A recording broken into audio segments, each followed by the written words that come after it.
And we are live. Good evening and welcome to the November 2023 Special Hybrid Planning Commission meeting. I'm Mike Murphy, the chair, and tonight's hybrid meeting is being brought to you courtesy of Zoom. Welcome to all and thank you for joining us. Commissioners, please have your mics turned on for the roll call. Deputy City Clerk Deb Estrada, would you please call the roll? Thank you. Chair Murphy. Present. Vice Chair Righam. Here. Commissioner Rashis. Here. Commissioner Gels. Here. Commissioner Boatsman. Here. Commissioner Battazo. Here. And Commissioner Accuse. We have 6 present. Okay. 6 are present. A quorum is present. So for this meeting, we continue to utilize the Zoom platform. I will do my best to recognize you in the order in which your hands are raised. After being recognized, you may then ask your question, make your comment, what have you. Our first item of business is public appearances. This is an opportunity for anyone to speak to the commission about issues of concern. Deputy City Clerk, is there anyone who has signed up for appearances that wishes to address the commission? Thank you, Chair. We have 2 individuals signed up this evening. We have Dan Nordale and Regan McClellan. Thank you. Tonight's agenda then will include remote public appearances via Zoom. Individuals wishing to address the commission may do so in person or by Zoom or telephone, provided they registered with the deputy clerk by 4 p.m. today. When it's your turn to speak, you will be called by name. Remarks must be addressed to the commission as a whole and not to individual commissioners or staff. Please be advised that because the Planning Commission already took action with respect to docket item 18 at its November 15 meeting, additional comments on that quasi-judicial matter will not be permitted at this meeting. Please speak audibly and state your name and city of residence for the record. You will have 3 minutes to speak. When your time is ended, I will thank you for your comments and move on to the next speaker or item of business. Deb, please promote the first speaker. Chair, Dan Nordale is online with us. I will let you know, sir, that we don't have a timer tonight. It's me, myself, and my phone assisting us. So I will open it up for you to talk, and I'll start the timer. I'll go really fast. So Dan Nordale, I'm a 20-year Mercer Island resident. I'm the treasurer of the Mercer Island Country Club. So I went fast last week, and I missed the most important part. You know, just observing you all work, your contributions are very, significant. Your perspectives that you all bring, really valuable. I know that passionate members of the country club filled up your inboxes with their maybe sometimes impatient pleas. I just want you to know we're extremely grateful and thank you all for your generosity of contribution to the city. Thank you.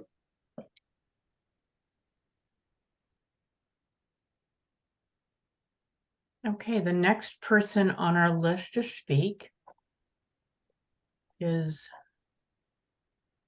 Regan McClellan. Just one moment.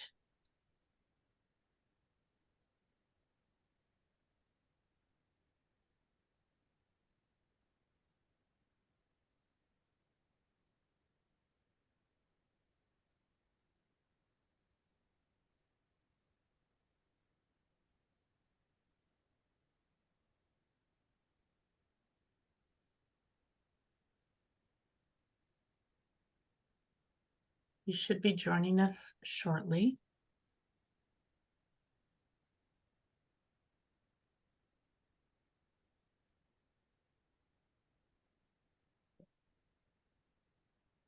Hey, I think I've joined. Yes, you have. And so when you are ready, Go ahead. Okay, well, thank you, commissioners, for allowing me to participate. My name is Regan McClellan, and I'm a resident of Seattle. I'm an architect who's been practicing on Mercer Island for about 24 years. I'm speaking today in support of docket item 14, clarifying the building height limit for single-family residences, and I oppose docket item number 6. The building height limit for downslope elevations needs to be clarified so that designers can rely upon consistent direction from the planning department. In docket 14, I am asking that the traditional definition of the height as calculated by separate facades be included in the planning code. The original interpretation of the height limit acknowledges that using an averaged height limit disadvantages the property owner as opposed to someone building on a flat lot. The relief for an owner building on a slope is the ability to articulate the downslope facing elevation into discrete facades, each with their own relationship to grade. This allows for reasonable development of the lot, while at the same time provides an aesthetically pleasing mechanism by which the elevation of a home can be broken up and the apparent scale reduced. The current interpretation that considers the aggregate of downslope facades as a single element in calculation of height disadvantages an owner building on a slope, which in the 24 years of my experience is 95% of the work we've been involved with on Mercer Island. An owner of a sloping lot has less development potential than an owner on a flat lot. The unintended consequences of the current interpretation are manifold, and I believe are inimical to property values, responsible use of our resources, and good stewardship of our most precious resource, our land.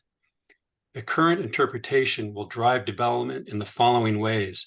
Instead of creating what would have been livable daylight basement or a third story, the code drives solutions towards 2-story designs that accommodate the same square footage as 3 stories. I believe this will result in much larger footprints, maxing out impervious area and lot coverage on sloped sites. A home will potentially cover 20 to 30% more lot area under the current interpretation.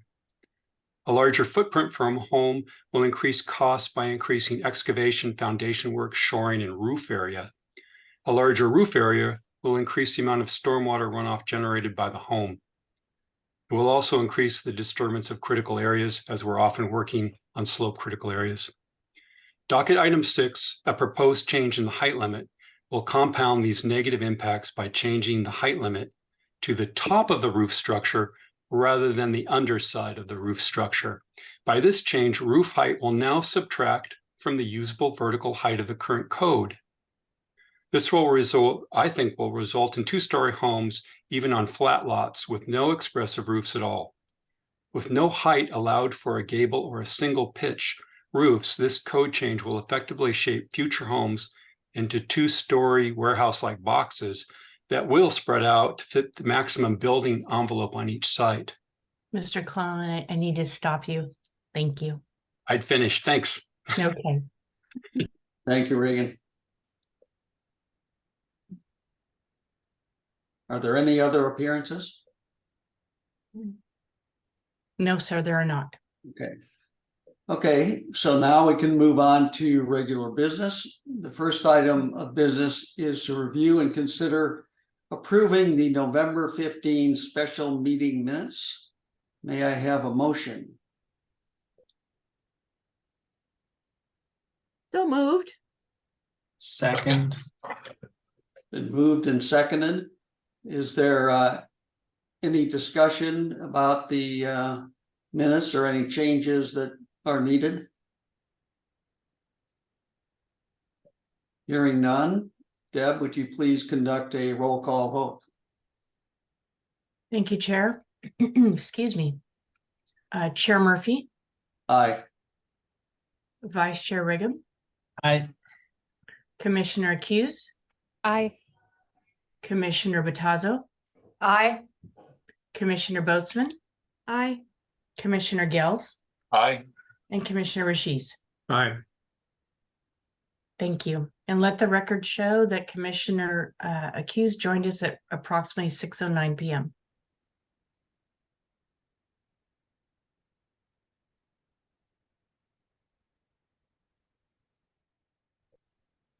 Okay, we will now ask Allison Van Gorp to present the staff report. Hi, good evening. Allison Van Gorp, Deputy Director. Just give me a moment. I'm going to pull up my presentation. My plan is to just kind of dive back in where we left off on this presentation at the last meeting last Wednesday. If anybody would like me to circle back and talk about the criteria again or any of that introductory information, I can do that perhaps right at the end. Okay, so tonight we still need to go through proposed amendments 6 through 17. I think I'm going to attempt to just go through this presentation mostly in one go. If you do have a clarifying question, feel free to raise your hand. And then I think, well, I'll leave it to the chair's discretion, but we might want to loop back and go through them one by one or in small groups after that for deliberations and decisions. Yeah, I've got some thoughts on that, which I will share after you go through your comments. Okay. And I think it just for convenience, maybe let's hold questions until Allison gets through, and then we can deal with each questions on each one as we approach each one or each group. Okay, so proposed amendment 6, these next few are from the city. This one has to do with maximum downhill facade height, which we just heard some testimony about. This has to do with how we measure the height of the building on the downhill side of a slope. And currently, it has to be measured from either the average building elevation up to kind of like where the roof framing begins. It's a complicated way of calculating it for sure. So the city proposal here is to clarify that and include the full height of the building to the top of the roof in the calculation, because that's just kind of cleaner and simpler and doesn't depend on the design of the roof structure as it currently does. So we have rated this in the matrix about the criteria in the following way. I think it meets the criteria for 1, 3, 4, and 5. And in terms of staff resources, I put it at a medium priority. This is an issue that's coming up fairly frequently in plan review. And so it is something that the city would like to address as soon as possible. All right, I'm gonna keep rolling. I can get my slide to go. There we go. So number 7, this is another one from the city. This relates to the development regulations in town center. Currently, the regulations don't allow commercial buildings to go taller than 2 floors. And so we're talking about adding a new code section there related to government services, which would be kind of a subset of commercial uses, and developing some standards and allowances for government services uses that would both potentially allow taller buildings as well as looking at other requirements such as the ground floor street frontage requirements to develop this allowance for government buildings in the town center. You all have probably heard City Hall's closed because of asbestos, and the city's exploring a lot of different options for where to relocate City Hall, including potentially building a new City Hall in the town center. And so this code amendment is kind of thinking ahead to that and what, looking at if the city were to pursue building something on a town center property, we would likely want to have some additional options in terms of how to design that building and how to make it fit and meet the uses that the city needs. So similarly to the last one, my analysis is that this one meets criteria 1, 3, 4, and 5 and is a medium priority for staff resources. Okay. Continuing to propose amendment 8. Again, this is from the city, and it relates to a group of pieces of legislation that were adopted last year, HB 1293 and SB 5290. And these have a series of requirements that we need to pass code amendments for by June 30th of 2025. One of them has to do with permit timelines and permit fees. There's a series of new time requirements for how quickly the city needs to move through, review, and improve permits. And the second one has to do with design review and design standards. We need to have clear and objective review standards. So we've kind of grouped these two together. You'll see on the next proposal that those ones have more to do with residential development. These ones were kind of outside of that category. And they do have the deadline of June 30th in common. There's also a piece of legislation that would enable us to amend SEPA requirements for certain types of residential development. And staff don't have a recommendation yet on whether we should do that, but we want to explore that as a part of this proposal as well. So this is one of the two items that staff have rated as a high priority for staff resources because it is required by and large by those two pieces of state legislation. Okay, moving on to proposed amendment 9. This is the other 3 pieces of legislation that passed last year. They are HB 1110, HB 1337, and HB 1042. And they relate to 3 different sets of code amendments that are also required by June 30th, 2025. And these ones all relate to housing and residential uses.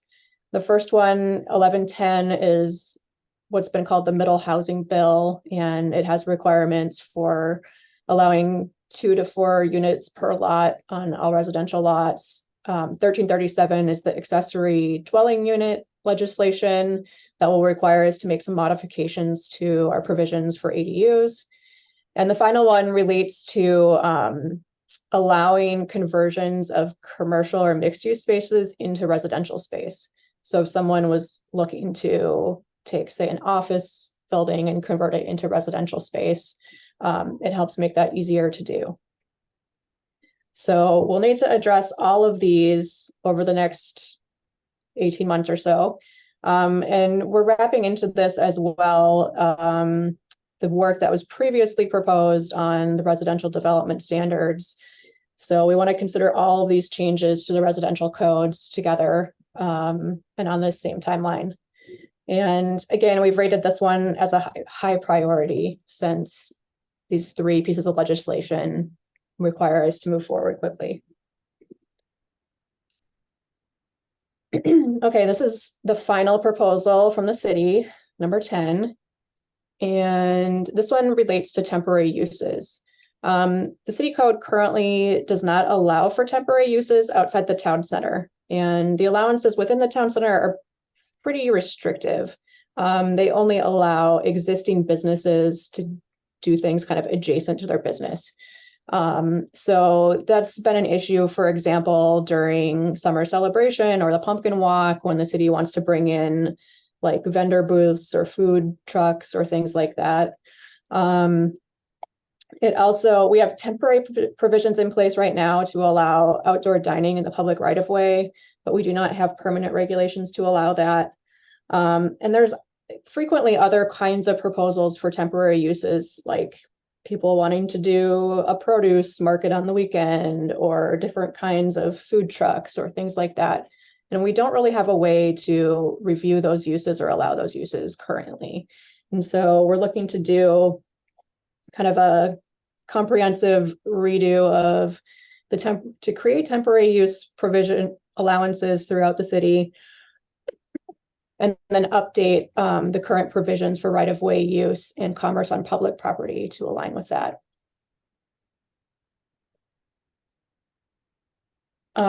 This one we rated as a medium priority for city resources. Again, it's something that we feel is pretty important to address, but it's not required. Okay, moving on to the final few items that have been proposed by members of the public. Numbers 12 and 13 were both proposed by Matthew Goldbach. Excuse me. and they have to do with rezoning. So this first one, number 12, would prohibit rezoning of single-family residential zoned property. I just have this comment here that, this seeks to constrain the city's ability to rezone residential property. If docketed, we would be recommending studying the appropriate method for achieving the goals of this proposal. Not sure that a code amendment is the right avenue for that. That's why I put a question mark under criteria 1. We don't typically constrain the city's ability within the code. Sometimes there's policies in the comp plan that do that, but it would be unusual to have a code amendment doing that. We rated this as a low priority, but it does meet the other criteria. Similarly, proposed amendment 13, it's kind of the sister to number 12. It would prohibit a non-residential structure or use from requesting or obtaining rezone or reclassification of single-family residential zone properties. So this would apply to, existing non-residential uses. There's many clubs and religious facilities that would fall in this category. It would preclude them from requesting a rezone. And I had the same comments and ratings as on the previous proposal. Okay, moving to number 14. This is from Regan McClellan, who we just heard from. And it also relates to that downhill building facade height. And this is kind of a different take on the same issue, a different proposal in terms of how to address the issue. He's proposing that if there's multiple facades on the downhill side of the building, they should each be considered separately, so that the building height's not calculated for the overall face of the building, but rather looking at the independent segments as their own calculation. I believe this meets criteria 1, 3, 4, and 5, though we rated it as a lower priority for staff resources. Okay, proposed amendment 15 from the Mercer Island Country Club. We have had quite a bit of public comment on this one.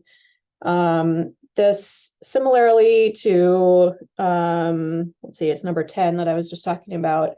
This relates to temporary uses. Although it's got kind of a specific set of proposed amendments related to what the country club is looking to do with their tennis bubble. So it does create a new code section for temporary uses and then spells out some specific provisions about what would be allowed for those uses. So in my comments, I just said it touches on the same issue that the city had brought up. However, this has a small scope and some very specific provisions related to the country club's needs. I believe it meets criteria 1, 3, 4, and 5, and we rated it as a low priority for staff resources. Okay, number 16 from Chair Murphy. This one relates to the provisions in the critical areas code for watercourses. It would reduce setbacks from piped watercourses and add a limited exception to piped watercourse setbacks for existing homes. So just for a little background, piped watercourses are either a portion or a full length of a watercourse that flows through a pipe or a culvert. Oftentimes we see like a small stream, maybe an open channel for part of its course and a closed or piped channel for a part of its course. It may alternate back and forth a couple of times. And we do require setbacks from those piped watercourses currently. This was adopted as part of the 2020 one critical areas code amendment. And there is a best available science report related to, well, the whole suite of provisions that were adopted at that time, but it does include information about piped water courses. And so based on the initial staff review, we felt that if we were to propose changes to this code, it would need to have an update or a kind of a reanalysis of the best available science report. And I made a couple corrections here. I know Chair Murphy mentioned this when he spoke to this proposal last Wednesday. So it should read the Growth Management Act instead of the Shoreline Management Act. And I put the citation here for where the state regulations require best available science. Anyway, so kind of the long and the short of it is the staff feel like this would be a bit of a longer process than some of the simpler amendments we look at. It would take additional time, it would take additional analysis, and then there would be additional review from the state agencies as well. We believe it does meet the criteria 1, 3, 4, and 5, and we rated it as a low priority under criteria 2. Okay, final one from Commissioner Regab. This relates to the parking requirements in the residential development standards. And this amendment would require each non-single family residential dwelling unit outside of town center with a gross floor area less than 3,000 square feet to provide 2 covered parking spaces sufficient in size to park a passenger automobile and charge it. So I think my comments here just speak to something that came up in the last meeting, which is this is pretty closely tied with the residential development standards and the work that we'll be doing under HB 1110 on middle housing. And it would make sense to kind of tie that all together and look at it comprehensively. And then in terms of our ratings, we felt it did meet criteria 1, 3, 4, and 5, and we rated as a low priority for criterion 2. Okay, that is the end of my presentation for now. If folks have questions, please let me know. Yeah, before we dive into questions, I'd like to, in the criteria, I want to address how we're going to approach this because we have quite a few of these in front of us. But they fall into a few natural groupings from my perspective. And I think that we should deal with the groups together. That doesn't mean you can't comment on the individual one, but let's deal with them together. And the groups that I see, or the organization of this that I see, is that items 8 and 9 deal with items mandated by the recent legislation. Those should be addressed together and hopefully quickly. Items 12, 13, and 17 also deal with residential code issues and are to greater or lesser degree also affected by the new legislation. And I think Allison has pointed that out in her presentation. Items 6 and 14 also deal with residential housing code issues, but I think they should be addressed both together and as a group, because they relate to a recent code interpretation issued by Jeff Thomas that was done without stakeholder input or discussion that changed decades of interpretation of our existing code. And so my view is that those two are the opposite sides of the same coin, and they should be discussed together. And perhaps if we are inclined to send them through together. Items 10 and 15 both deal with temporary uses, so we should talk about them together. One's broader and one is more specific. My item 16 is kind of an outlier. It deals with critical areas ordinance, which is unrelated to any of the others. And item 7 addresses the town center code changes to accommodate the potential city hall. So I would suggest that we do those in that order, sort of the easiest ones first, so we can get through those and spend a little more time on the ones that are potential a little more thorny and substantive in terms of the discussion. Is there any objection to that approach? Adam? I think your idea of combining some of them is good. 8 and 9, 6 and 14 makes sense to me. Combining any of the others, I would suggest we might keep those separate. I mean, people they deal with separate issues. Some that we're trying, yeah, they're separate issues, separate docket items. But yeah, the 6 and 14 downhill facade and 8, 9, what we have to do, those make sense. But I would be opposed to combining everything else. Yeah, and I don't want to overstate the notion of combining. I just think that since they're related, they would be discussed together, but discussed separately as an item. I wasn't suggesting that we would, say, no, you have to deal with these three, but just in order and organization of how we present it. Carolyn. Oh, you're on mute. I also agree with, grouping the two that are mandated by the state legislation.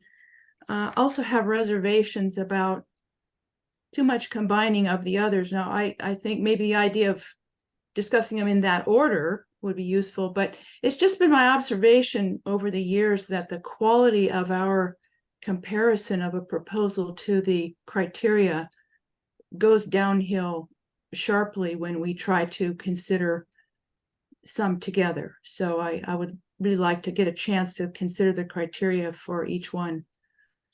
Yeah, and just as I said in response to Adam's comment, I'm not at all suggesting we not do that. I am simply suggesting an organizational order for our discussion of these, because these are ones that seem to relate to the same type of issue, and so it may expedite our process of applying the criteria. Yeah, thanks for the clarification. Yeah, sorry about that. I didn't mean to overstate the combining part. So if everyone's on board with that, I would start with items 8 and 9 and start with question for Allison.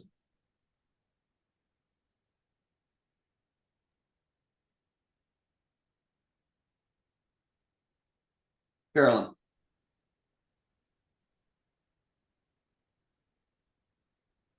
I have several questions. So I have questions. Most of my questions are about the number 9. Number 9 also incorporates parking requirements, I presume. Is that correct? It does, yes, related to the residential uses. And I was confused by one thing. I didn't understand one thing I read in the text about 2 ADUs were required to be allowed. Gosh, I have these little notes written down, but if I was looking at the actual proposal, I could understand my notes better. We're required to have 2 ADUs. Okay, here's my question. 2 ADUs must be allowed. Does that mean, I don't understand how that compares to the existing house. Is that the existing house plus 2 ADU? Or is that just 2 ADU per lot and one of those is actually a house? I don't understand. It would be 2 ADUs in addition to the house. Okay, so 3 places to live on the one property then. Okay.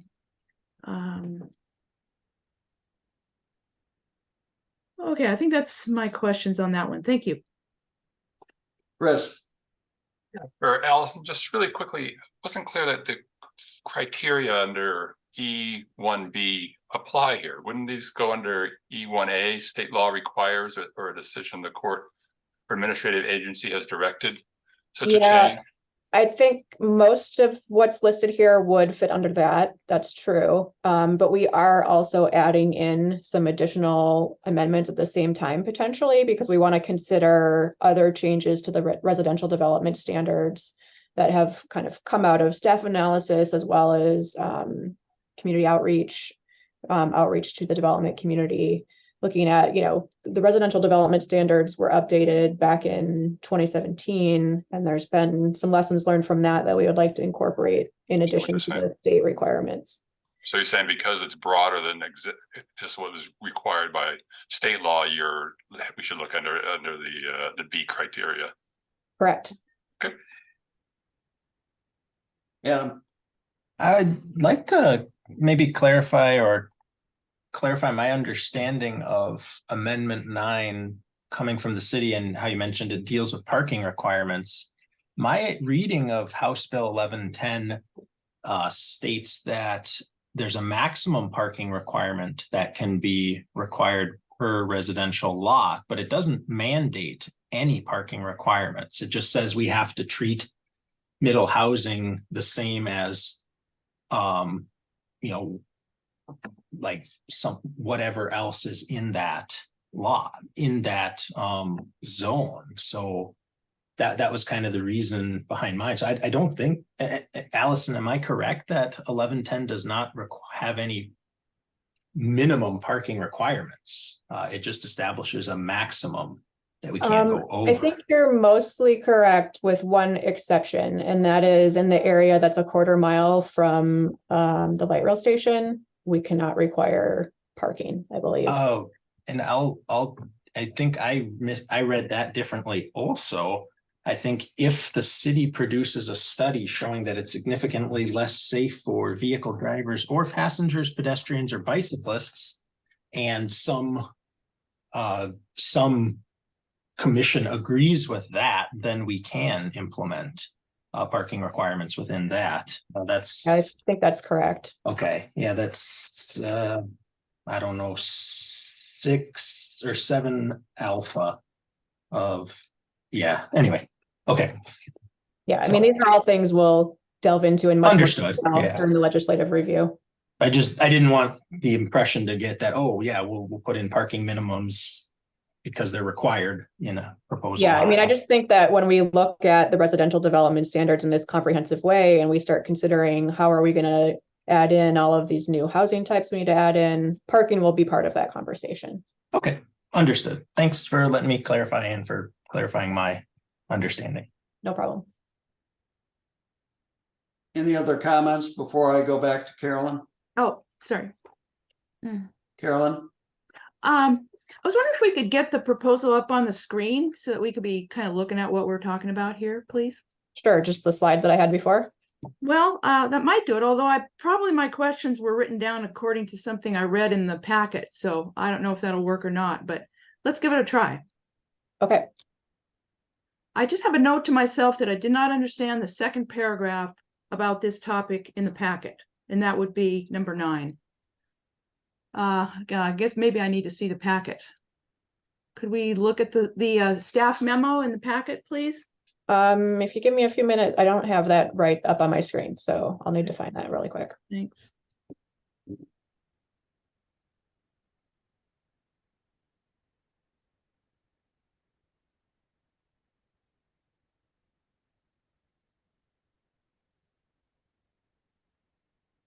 If there's any other questions I can answer while I'm digging this out of my network folder here, I'm happy to do that. Angie? I think maybe I want to offer just a general comment as we get these deliberations going, for the good of my planning commissioners' understanding of where I'll be headed in the conversation. I just circling back on that we're helping the city prioritize their docket, and recognizing that I feel like the city has given us a fair amount of feedback about how much or how little bandwidth they have, and that they've given us, at least if I interpret the matrix that they gave us as their initial take on all of the criteria, including prioritization, I think I just want to kind of flag that generally speaking, I'm just going to challenge in some places where the city is prioritizing things and where I might offer a different set of prioritization as part of the conversation. Yeah, I don't think we're bound by the staff prioritization. No, you're welcome to discuss and challenge that. Okay, I've got the memo here. I'll pop that up on the screen. It was number 9 you were asking about, Carolyn? Yeah, uh-huh.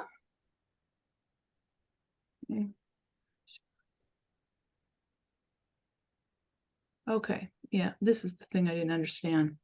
So I didn't understand this part where probably the third sentence, another feature of HB 110 is that within single family zones, cities must allow 6 of the 9 middle housing types defined in the bill.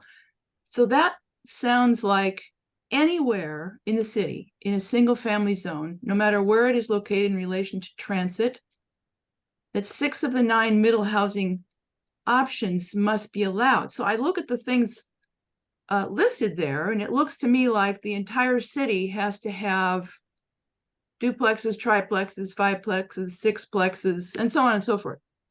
I'm not sure that that's what's meant to be said, but is that what's meant? It is. We have to allow 6 of those 9 housing types. But on most single family lots in Mercer Island, since most places are more than a quarter mile from transit, in order to get above 2 units, they would have to provide affordable housing. And so, if you're just on an average residential lot in Mercer Island outside of that quarter mile from transit, if you wanted to have, like, say, a 4-unit townhouse development, 2 of those would need to be affordable.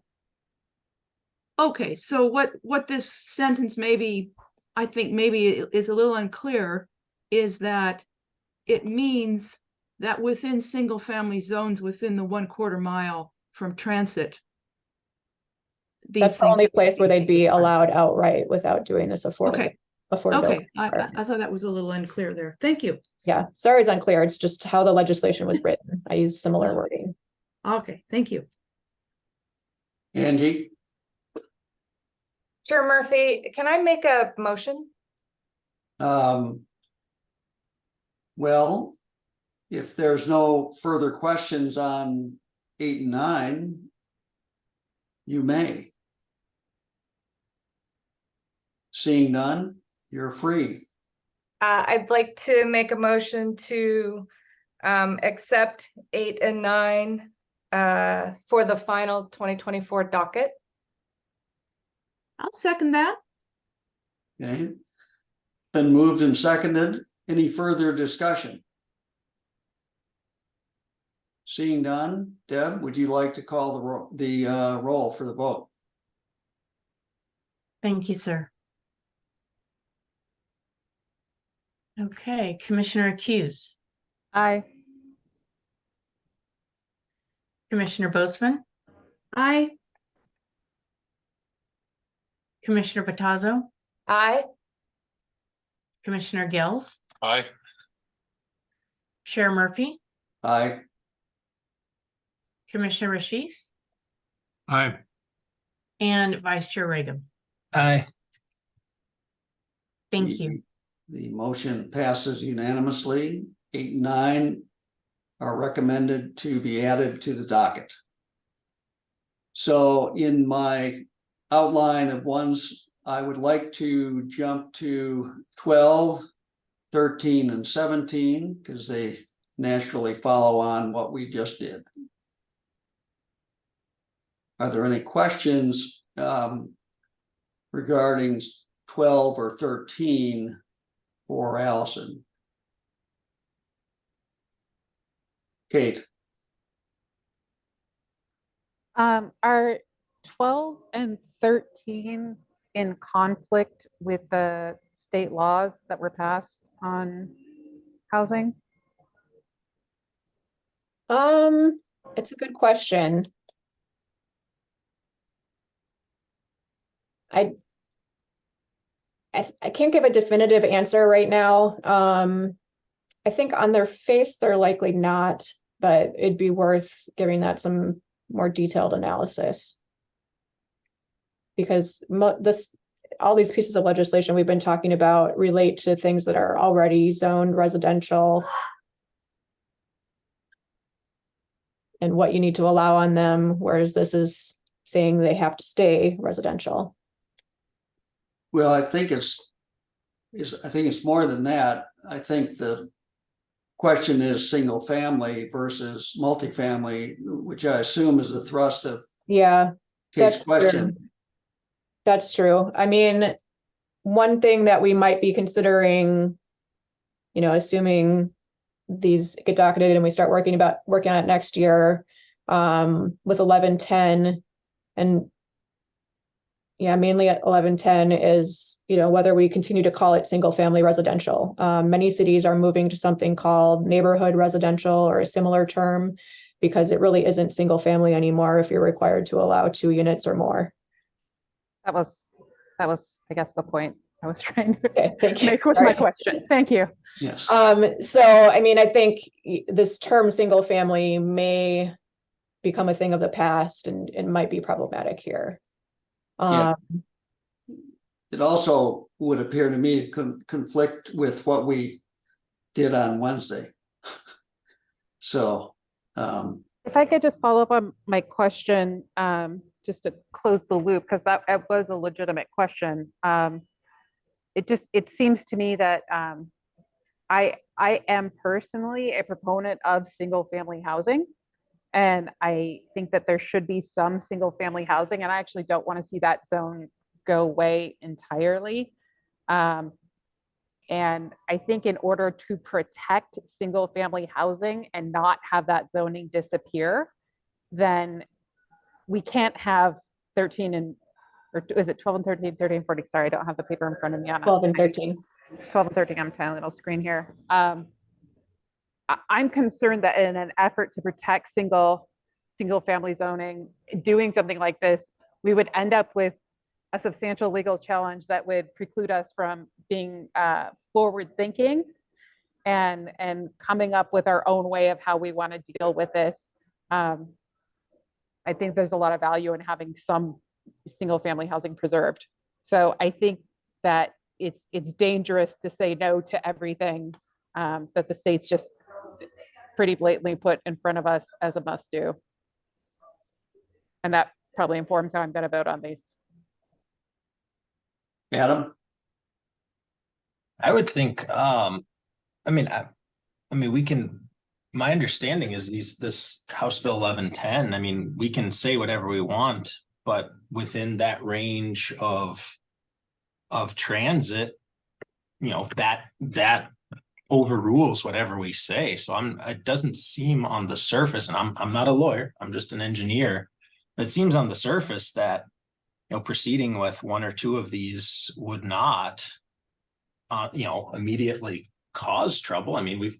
That's why we would study them through the docket process, right? To find what's doable and not. But right now we have single family zones, and the state has overruled those in certain areas. So, as long as, outside of those areas, and I don't see the issue with it. In response to Commissioner Hughes' question, another question I had, maybe this is best directed to Allison, is, okay, 12 seems, reasonably cut and dry. And then 13 seems like an interim, like a softer step, right? Where it's only if you have a conditional use permit, you cannot rezone. Here's a hypothetical that kind of concerns me with 13. Let's say you have a conditional use permit, right? And your eventual goal is wanting to rezone. In the absence of something like 12, could you just remove your structure that has the cup, have a piece of empty land that single family home zoned, and then rezone it? Is 13 kind of leaving that a back door open, in your opinion? I'm not totally following your logic there. Okay. So you're saying like one of these community organizations or religious organizations maybe goes out of business, they eventually demolish their building. So does the Or cup whoever go owns the away property too? demolishes the building. Like, in the absence of the building, does the cup disappear and then the cup is what was preventing the rezoning of that property from residential? And the cup wouldn't be what's preventing it from being rezoned. I thought 13 was, if you have a cup, you can't rezone. It just says that non-residential structures or uses cannot Okay, request. so if you remove that structure or use and you have just you go from non-residential structure or use, get rid of it, now you have just a piece of land, then with 13, would you be able to? Like as if only, proposed? like if only 13 were adopted and 12 was not adopted. Is that what you're saying? Exactly, yeah, Yeah, I guess so. okay. Okay, yeah, I was just kind of, yeah, curious about that. Carolyn, Could we take these one at a time as we agreed? We've had a certain period of questions for Allison earlier on, but really, I think about at this point, we're starting to, kind of give our opinions about whether we think it should docket or not. And of course, we're bopping back and forth between 12 and 13. So to that extent, I'd love to put a motion on the table so that we can, start actually saying, okay, I'm in favor, I'm not in favor, or whatever. So for number 12. Angie, Second. If Commissioner Boatsman's making a motion, then I want to let her finish making the motion, or I'm Oh, going to okay. make one. Okay, I'd like to move that we not docket number 12 Second, for the 2024. second, a motion's been made and seconded. Deb, can you call the roll? Oh, don't we get a chance to give our reasons now? Oh, I thought, I'm sorry, I Okay, 'cause misunderstood what you were we're saying. that we- deliberating before we have the Yeah. motion. I'd love to explain why I'm, against number 12. Okay, go ahead. I'm sorry. I Okay. thought you were saying No, we no we worries. already No problem. covered that. Go ahead. Okay. So I think the reasons not to docket it is that I don't think it really quite meets criterion number 1. I think, and again, this is not something I can state unequivocally. We can perhaps get some input. I think Allison has already given us her input, but basically constraining what the city can do in the code. The city can't do this, the city can do this, the city can't do that. I don't think that's quite appropriately addressed by the comp plan. Okay, I think it's a low priority compared to the massively huge things that have been requested of the city council and the planning commission. It's fine on criteria number 3. I did not see the applicant give us a section of the comp plan that it furthers.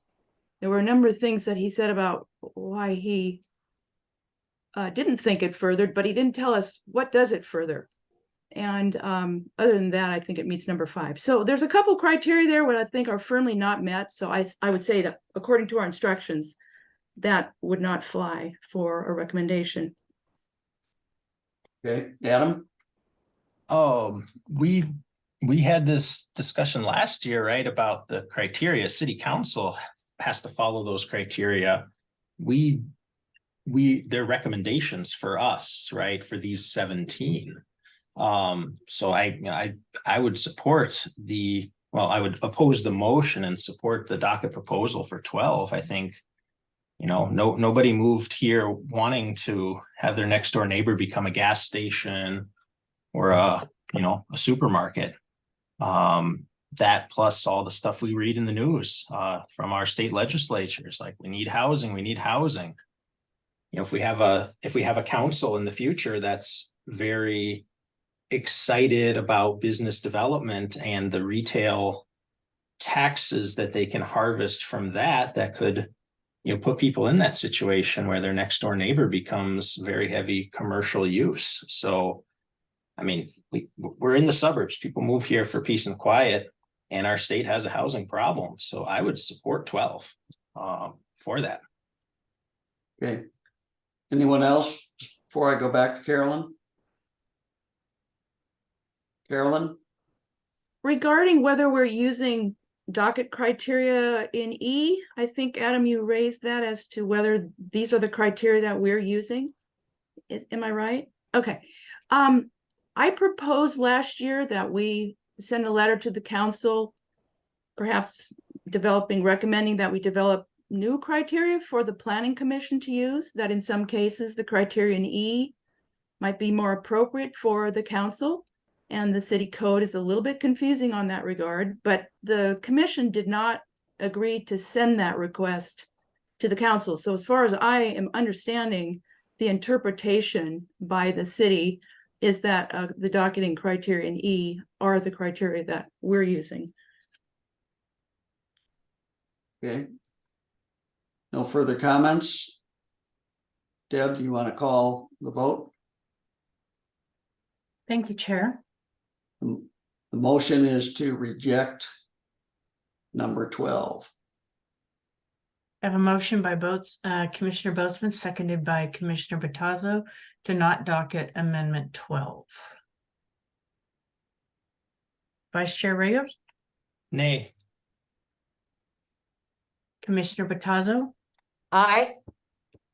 Commissioner Gales, Aye. Commissioner Boatsman, Aye. Chair Murphy, Aye. Commissioner Rashis, Nay. and Commissioner Accuse. Aye. Motion passes 5-2.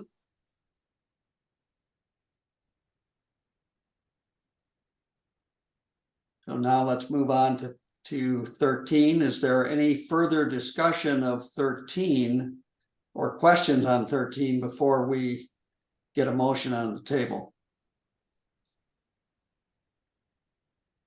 Adam, Oh, sorry, discussion or just questions? Sorry. questions first. Okay, sorry. Okay, Yield. do we have a motion on 13? I will move that we not include number 13 in the docket for 2024. Second. Okay, motion's been made by Commissioner Bozeman, seconded by Angie. So discussion first. Carolyn, you want to speak to your motion? Sure. I find this proposal rather puzzling because I don't think that uses request rezones.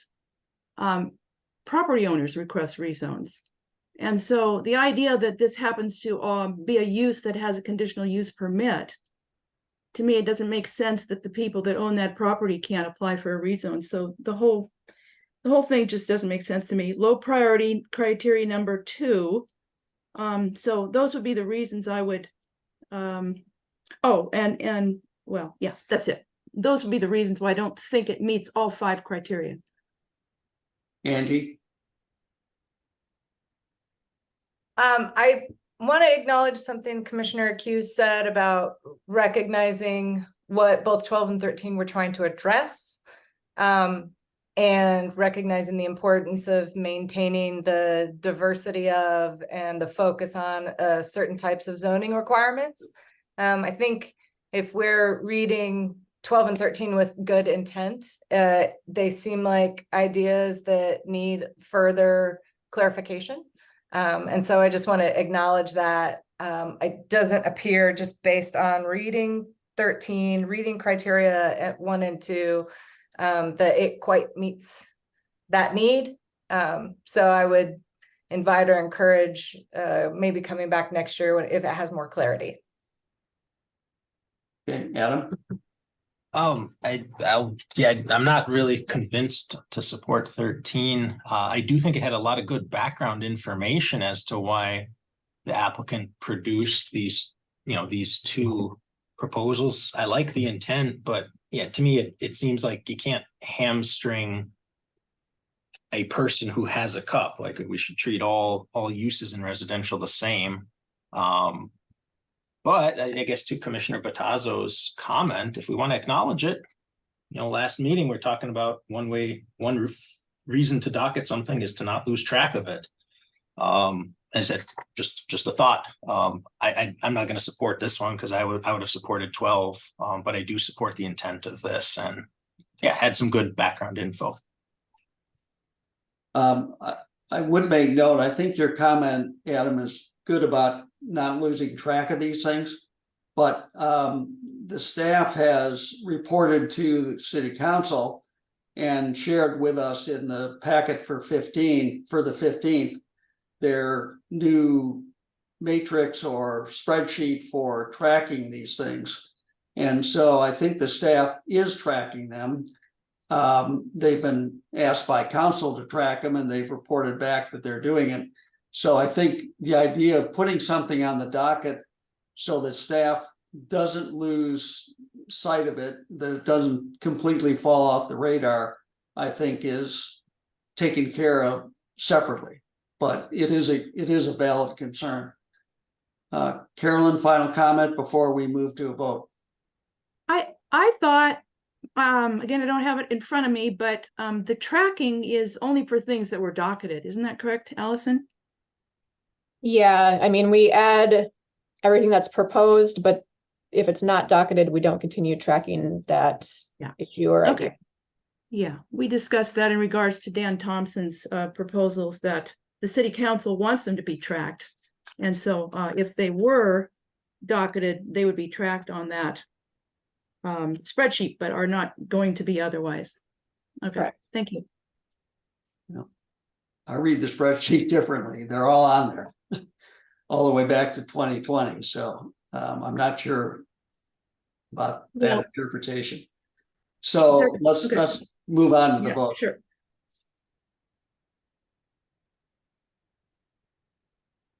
Hey, Commissioner Bottazo, Aye. Vice Chair Reagan, Aye. Commissioner Hughes, Aye. Chair Murphy, Aye. Commissioner Rashis, Yeah. Commissioner Gills, Aye. Commissioner Boatsman, Aye. Motion passes 6-1. Item 13 will not be docketed. Let's move on to item 17, which is Adam's proposal. Adam, do you want to make a motion on it, which you may? I move to recommend proposal 17 for docketing. We have a second.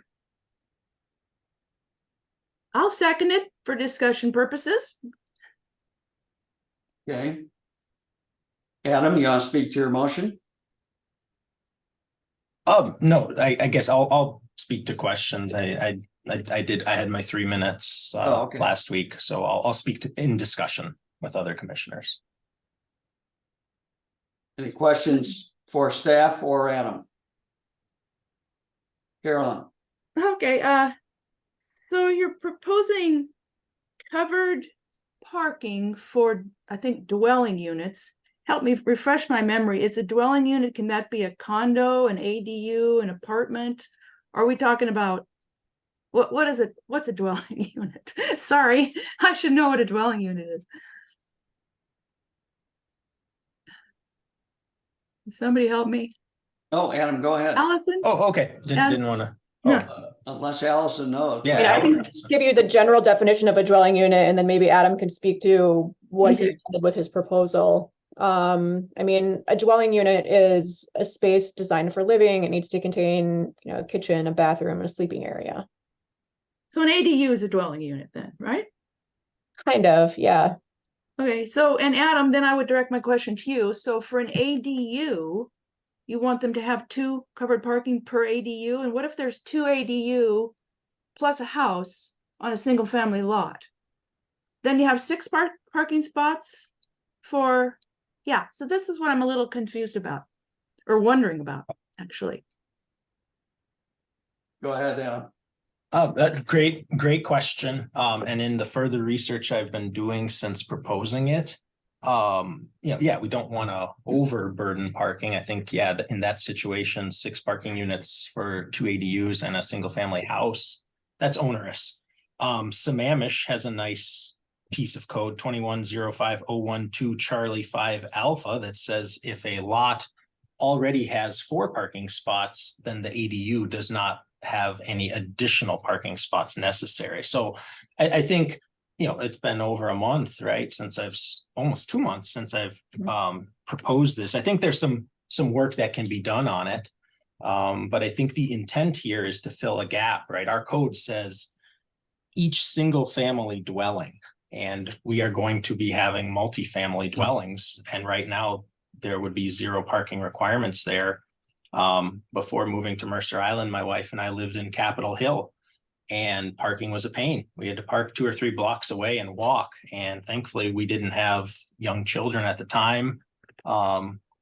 Biking, I wouldn't do much around there. And Seattle has, I think, 1 space per dwelling unit requirements. And still those streets were unwalkable. Thankfully they had sidewalks and we don't. So we need something to fill this gap open by 1110. But I do acknowledge, the case you cited, 6 per lot. As we discuss this further, if it hopefully gets docketed, I think we can look for inspiration from at least Sammamish on putting an upper limit per lot. Thank you.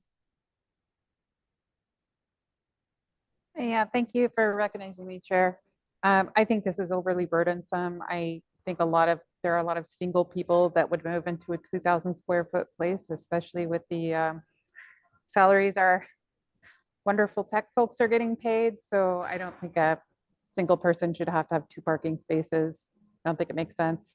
I lived on Capitol Hill for quite a while, and it's the most fit I've ever been in my life. I've lived in Turkey. I've lived in many places that are not car friendly, and there's a health factor that goes in there too. So I think encouraging transit, encouraging cycling. I think we should do a lot of things to support our cyclists, our pedestrians, but I don't think we should overburden a 2,000 square foot small unit that might be taking up a small horizontal footprint. Carolyn?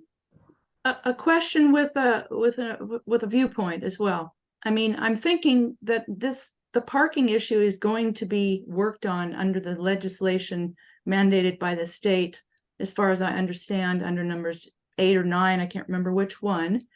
I would imagine that all these questions as to how much parking, is going to be required, it is partly regulated by the state and is also going to be something we're going to have to discuss. So I'm just wondering if this particular proposal is perhaps redundant. I mean, it's can it be folded in with, the other 8 or 9, whatever it is?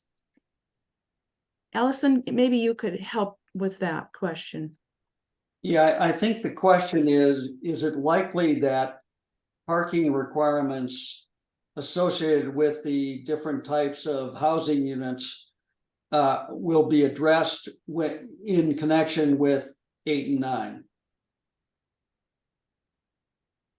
I think to some degree, yes. Whether or not we'll talk about the specific thing that Chair Regab has proposed here that relates to 2 spaces and space for charging, I don't know if that would automatically come up, but we do need to look at,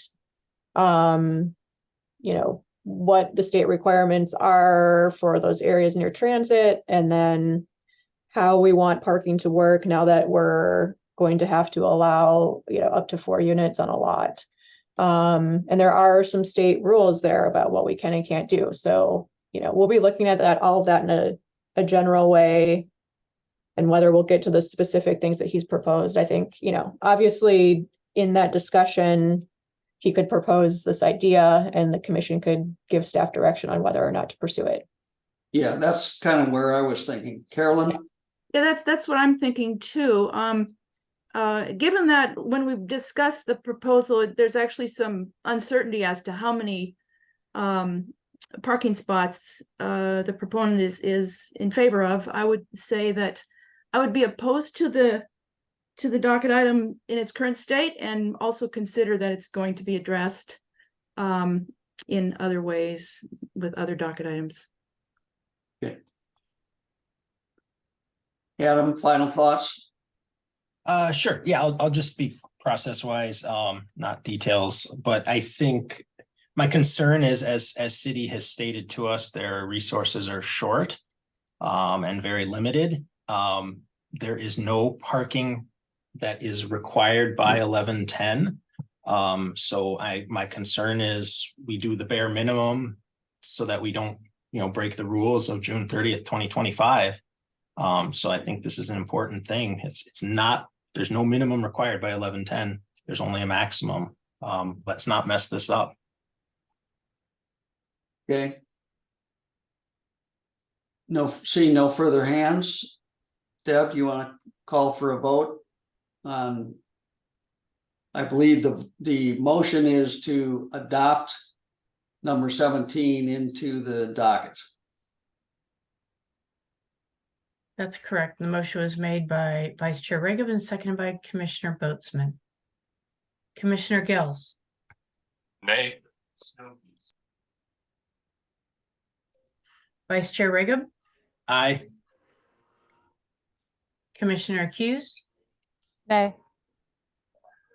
Commissioner Boatsman, Nay. Commissioner Rashish, Aye. Chair Murphy, Nay. Commissioner Batazzo. Nay. Motion fails 2-5. Next ones are the two that I've grouped together, which are two sides of the same coin, number 6 and number 14. So I want to make one kind of procedural comment before we address this, and it actually applies to all of the ones that the staff presented. The staff report for each of them says the city council directed staff, and this is a quote, city council directed staff to develop and submit a docket proposal to address this matter in its 2023 planning session. And the same statement appears on all the city sponsored items. But if you go back to the May meeting, the only item the council voted on was number 10, which was the broader temporary use item. And that's clearly reflected in the minutes. And if you run the tape, that's what happened. Now, the others were briefly discussed by Jeff Thomas, and there were a couple of questions directed to him, but there was no discussion of the items by the council, and there was certainly no vote of the council directing, use that word purposely, directing staff to prepare and submit these items. As Mayor Neese was transitioning to the next agenda item, he does indicate in response to a passing question from Councilmember Reynolds that these items will be presented to us, to the Planning Commission. But there's no discussion of the merits of each, no vote, and no directing of the staff to present those. And I'm a little bit concerned about that language in the staff report and memo because it sends a different message about priorities. And this goes to the comments from last Wednesday about the mixed messages about staff resources and prioritization of the items. And I'm troubled by the staff report does not accurately represent the treatment of this, of many of these docket items in this May meeting. So I would simply request that in the future, a little more care be paid to how that's conveyed, the support for the prioritization, how that's conveyed to us, so that, because we have to rely on that information. We can't always be digging back forensically through 6 months ago tapes and minutes to verify something. It just so happened that that language caught my attention. I looked at the minutes and then I listened to the tape. So in the future, I would request that we be a little more careful in how this information is presented to us. So So we have, we can start with 6 or 14 or talk about them together. But Carolyn? Yeah, appreciating the comments that you've made, but the difference between a docket item that is recommended for the docket by the council via vote versus a discussion. So thank you. But I would like to make a motion to send this one to the docket for 2024. To recommend it, I should say. Adam? With 6 and 14, or I Just number lost. 6. Just Okay. number 6. Okay. Yep, one at a time. I'll second for discussion. Angie? I have some concerns that I just want to say out loud. 6 and 14 appear to be addressing the same things. 6 being a proposal by the city, 14 being a proposal by the public. From what I can gather from the issue, this seems like an important and somewhat complex issue that the city has been running into some challenges with, and have requested that there be some clarification in the code so that future projects can be decided more clearly. Quick question to Allison. Allison, do you know how many projects the city is currently considered right now that this code would apply to?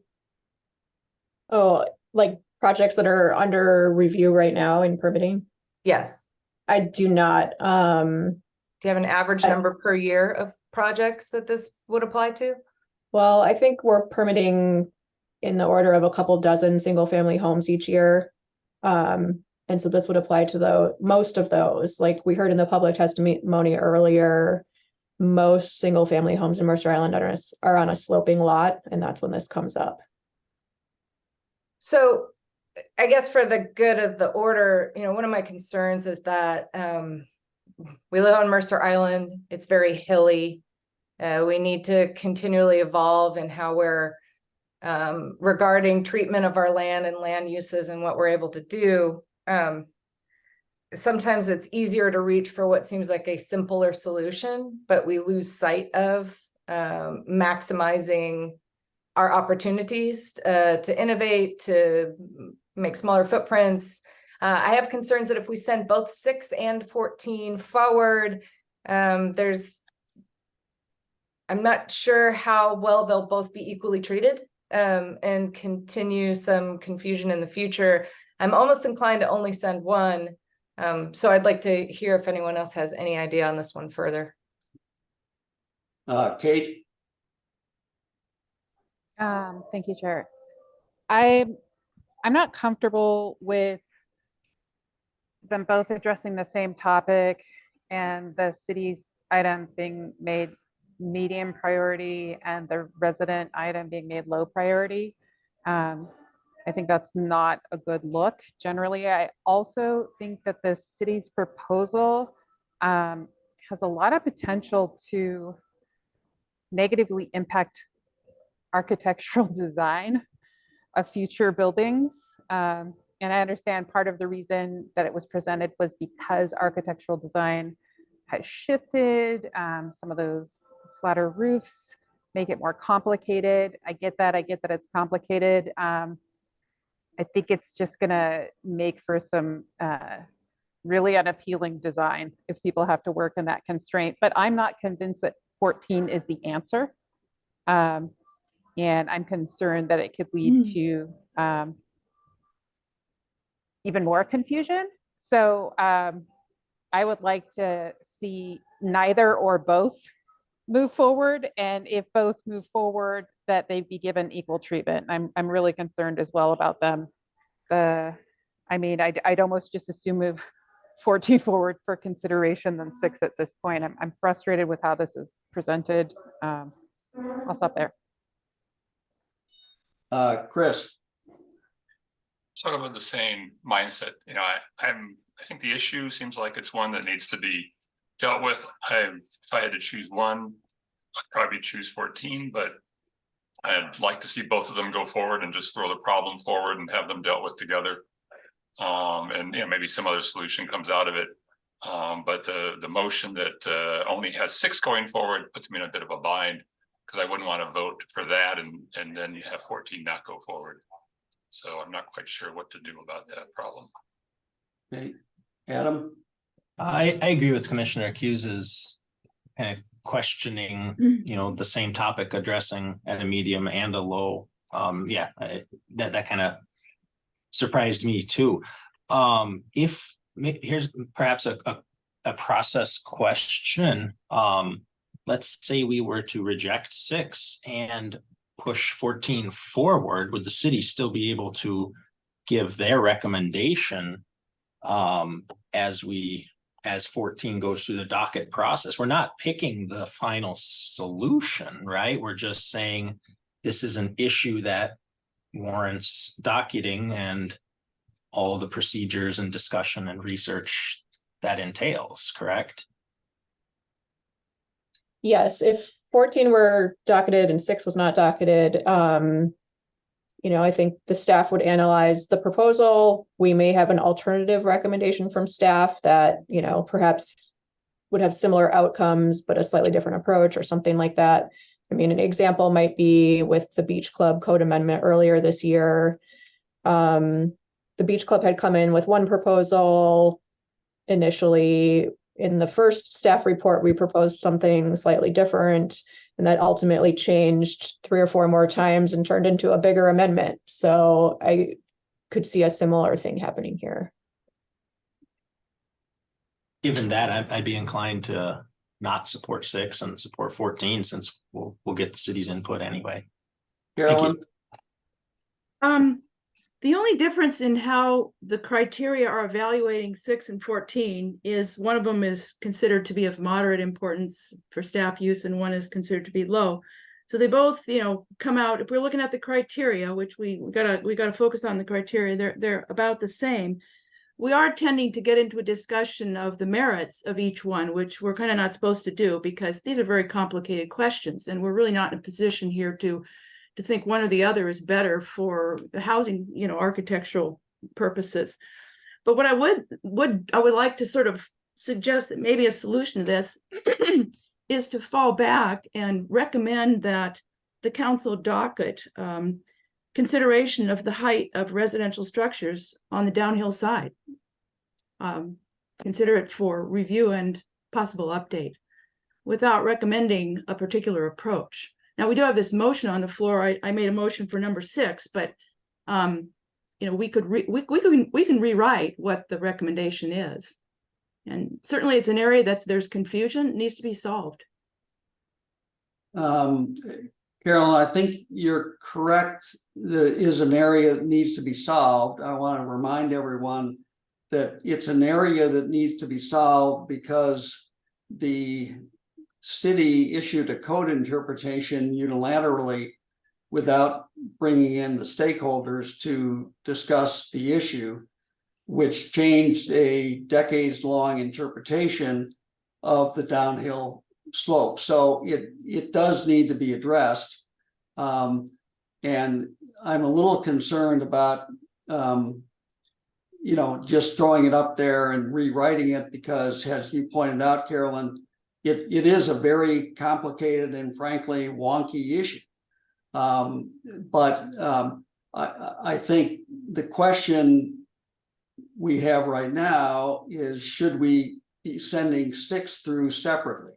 We can address that motion. That does not preclude us from sending 14 or sending 14 and 6 through the process, because the motion on the table is just to docket 6. Could I? Let me go to Kate Sure, first. sure. Mm-hmm. Hi, thanks for organizing me. I can't support this going through independently. I could support it going through with 14. I think I heard something about a rewrite. I'm not sure we're allowed to rewrite other people's docket items. Is that? Yeah, I don't think so. Allison, Yeah. So if we were to reject 6, could someone then propose past 6 and 14? Can we code make a statement that they have to be considered together, or is it just you pass them together, or you pass them separate? They're passed separately regardless because they're not a paired item. I mean, you can vote on them as a pair, that would be fine.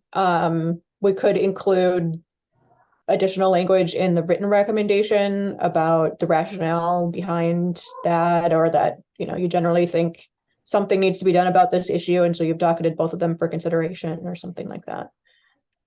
Okay, I appreciate that. Thank you. Carolyn, did you have a final comment? If it does get docketed, if it were to be docketed that this is a section of the code that needs to be considered and perhaps amended, it'll come back to us. And at that point, we'll have all kinds of opportunities to look at all the particulars. So there's that.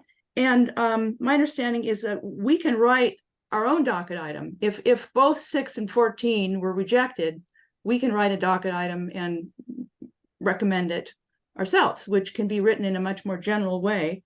And then regarding the director having issued an opinion, I mean, my understanding that's entirely within his authority to issue an opinion when there's confusion about how the code is being interpreted. So I don't feel that pertains to our work that we're doing here. Any other comments? So the motion is with respect to number 6 alone. Deb, do you want to call the roll? I have a motion by both Commissioner Boatman, seconded by Commissioner Reagan to docket amendment 6. Commissioner Gills, Nay. Chair Murphy, Nay. Commissioner Batazzo, Nay. Commissioner Rashis, Nay. Commissioner Boatsman, Aye. Commissioner Accuse, Nay. and Vice Chair Reagan. Nay. Motion fails 1-6. Do we have another motion with respect to 14 or 6 and 14? Chris? Yeah, I'd move that that we recommend that 6 and 14 be put forward on the docket for 2024 together. Second. Okay, motion's been made and seconded. Deb, do you want to call the roll? Is there no discussion?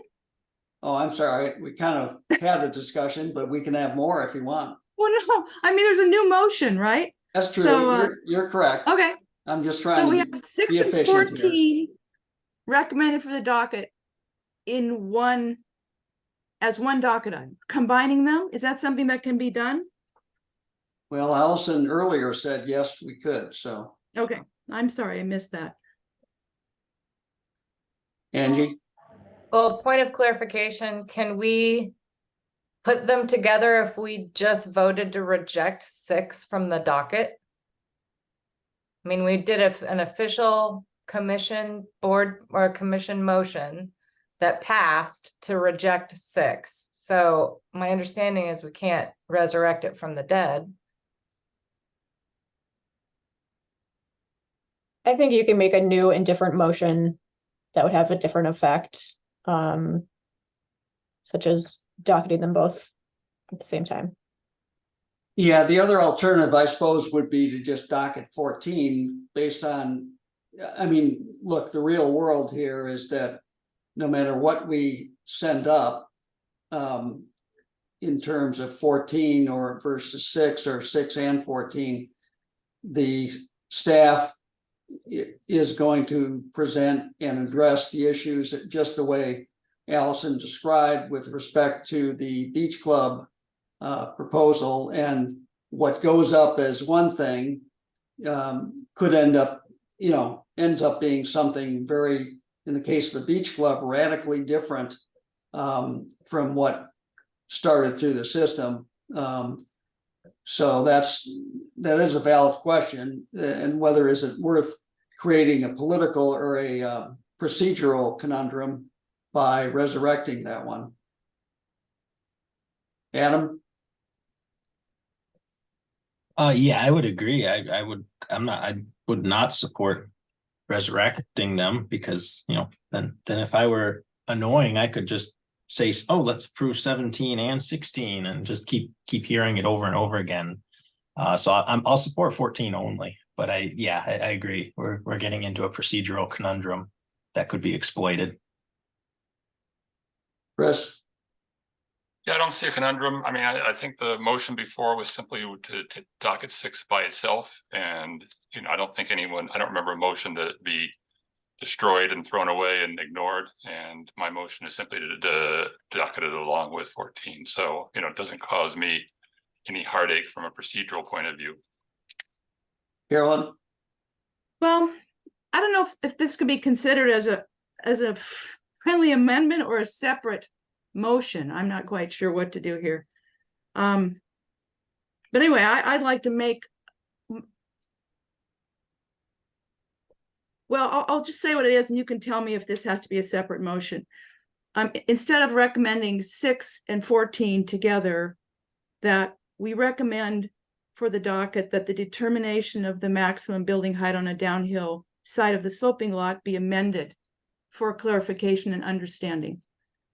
So it includes the options that are in 6 and 14. I'm sure those will be discussed, but it also just opens the universe to coming to a solution to a problem without, hanging specific ideas on it. I won't accept that as a friendly amendment, so we should probably vote on the one we have up. Okay, all right. So you said you will not, is that correct? I will not. Okay. Thank you for listening. I did. Okay, any further discussion on the motion to send 6 and 14 forward?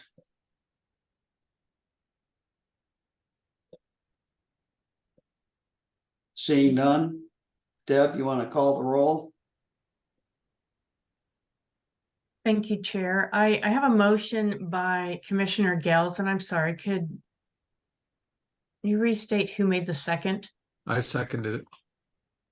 Okay, I thought I had a different name and I was pretty sure it was you.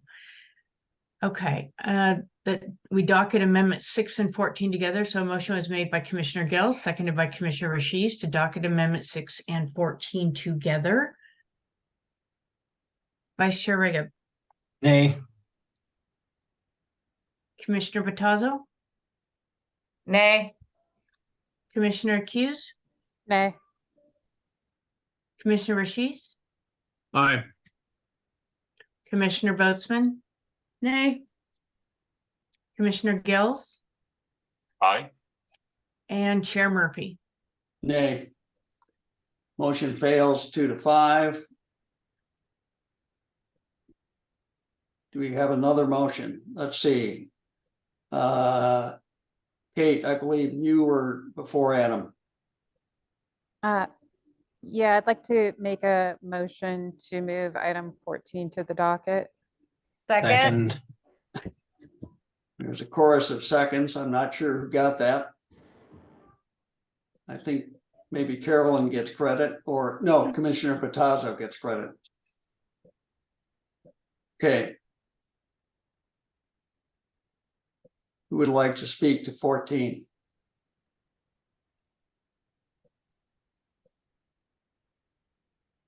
Angie? I think I would like to just go on the record as saying, as a commissioner, I hope that the city and the study comes together to clarify the particular code amendment that needs addressed in this study. Yep, well said. Okay, any other comments? Carolyn? Perhaps I missed something because I was busy scribbling, but what is the study that you're referring to?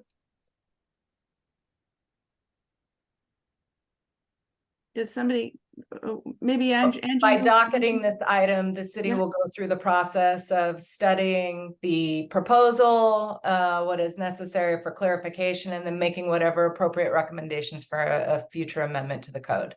Oh, okay. So there's always a study involved. At least that's my understanding when we docket items. And so my hope is that we're able to study this one for a solution. Any other comments? Hearing none. Deb? Oh, One more. go ahead, Carolyn. It occurs to me that we're kind of doing the opposite thing here than what we did with, say, Dan Thompson's recommendations. I think we're saying that we, for example, we've got a criteria here that it doesn't raise issues related to an ongoing work program. Okay, so there is a residential development standard work program coming up. It has to be completed by, I think Allison told me, 2025. It's going to be folded into the residential design standard changes that are made in response to the state legislature. They're going to do all those things at once. So it seems to me that we're saying here that this needs a separate docketing item when it's just part of the RDS update. Whereas with Dan Thompson's, we said the opposite. Anyway, I don't quite see what we're doing here. If it's just a residential development code update. Kate? Yeah, for me, the difference, just to be really transparent about that, is that I don't necessarily agree with the appropriateness of the code interpretation. And I understand and respect what you're saying, Carolyn, that is this person's job. But I think something that's this important, that happens this frequently, it should have some public process. And that's why I think it's different. Whereas Dan Thompson's were just items that an individual had put forth. This is actually a code interpretation by the city. So I want to make sure it gets the attention that it deserves, considering the number of people that it affects. Angie? What Kate said, the city indicated that this issue actually does need clarification and thought that it was important to put it on the docket. The city goes through, at least according to Deputy Director Van Gorp, 12 to 20 of these a year. And if there's that much clarity that's needed in order to get through the permit process and to continue to build homes on Mercer Island, it seems an important issue. Yeah, I would add, Adam, go ahead. I think Commissioner Boatman made a very good argument there. And yeah, I can see how it could fall under RDS. I think that changed my mind on this. So thank you for raising that. So I'll address your comment first, Adam, before I make my final comment. I would agree with that. I would agree with Carolyn and Adam on that if were not for the fact that the city has reinterpreted its code, a code that is interpreted, written, and applied the same way in every other jurisdiction around us, and was applied and interpreted that way here for decades. And the city has unilaterally changed that without bringing in the people who are affected, the builders, the design, the architects. And frankly, what I would hope is that it never has to come back to us, because I would hope that this, by sending 14 up, I would hope that it would give some impetus to planning staff and to sit down with the architects and the builders to understand this. And if the problem is, as Jeff Thomas has suggested to council, that it's too confusing for staff, then I think we need to train our staff better to apply it, because all the other jurisdictions that apply this same code don't seem to have a problem with it. And I don't think that our job is to dumb our code down to the least common denominator, so that people can simply check boxes and send a plan on. Building on a downhill slope is complex for the designer, for the contractor, and I think that it's incumbent upon us as a city, given all the topography that we have here, to match that with a code and a qualified staff to do that with. Carolyn. Jeff Thomas is the City of Mercer Island building official under state and local law. It's his job to interpret the code when there is confusion and question about it. One of the purposes of interpreting the code is, as you say, to provide better information for staff. So, I mean, if we say that this is what they should do is train the staff better, that's one of the purposes of the interpretation of the code. Allison, what are the public notice requirements for the building official to give an interpretation of the code? And were they met? I believe there's a notice of decision that's published in the bulletin and on the website, if I'm not mistaken. So notices of, interpretations are done all the time. And, it's not like a public process has to be convened in order to give an opinion. So I think we have to stop acting as if, kind of talking as if something was pulled over on people and they didn't get a chance to provide input. However, it is a confusing section of code and should be cleared up. Okay. Deb, you want to call the roll?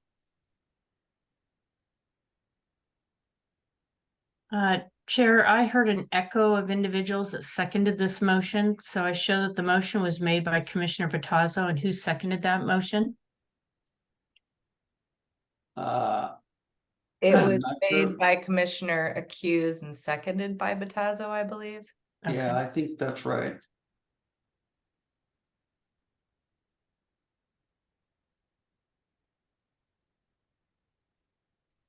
I have a motion by Commissioner Accused, seconded by Commissioner Bottazzo to docket amendment 14.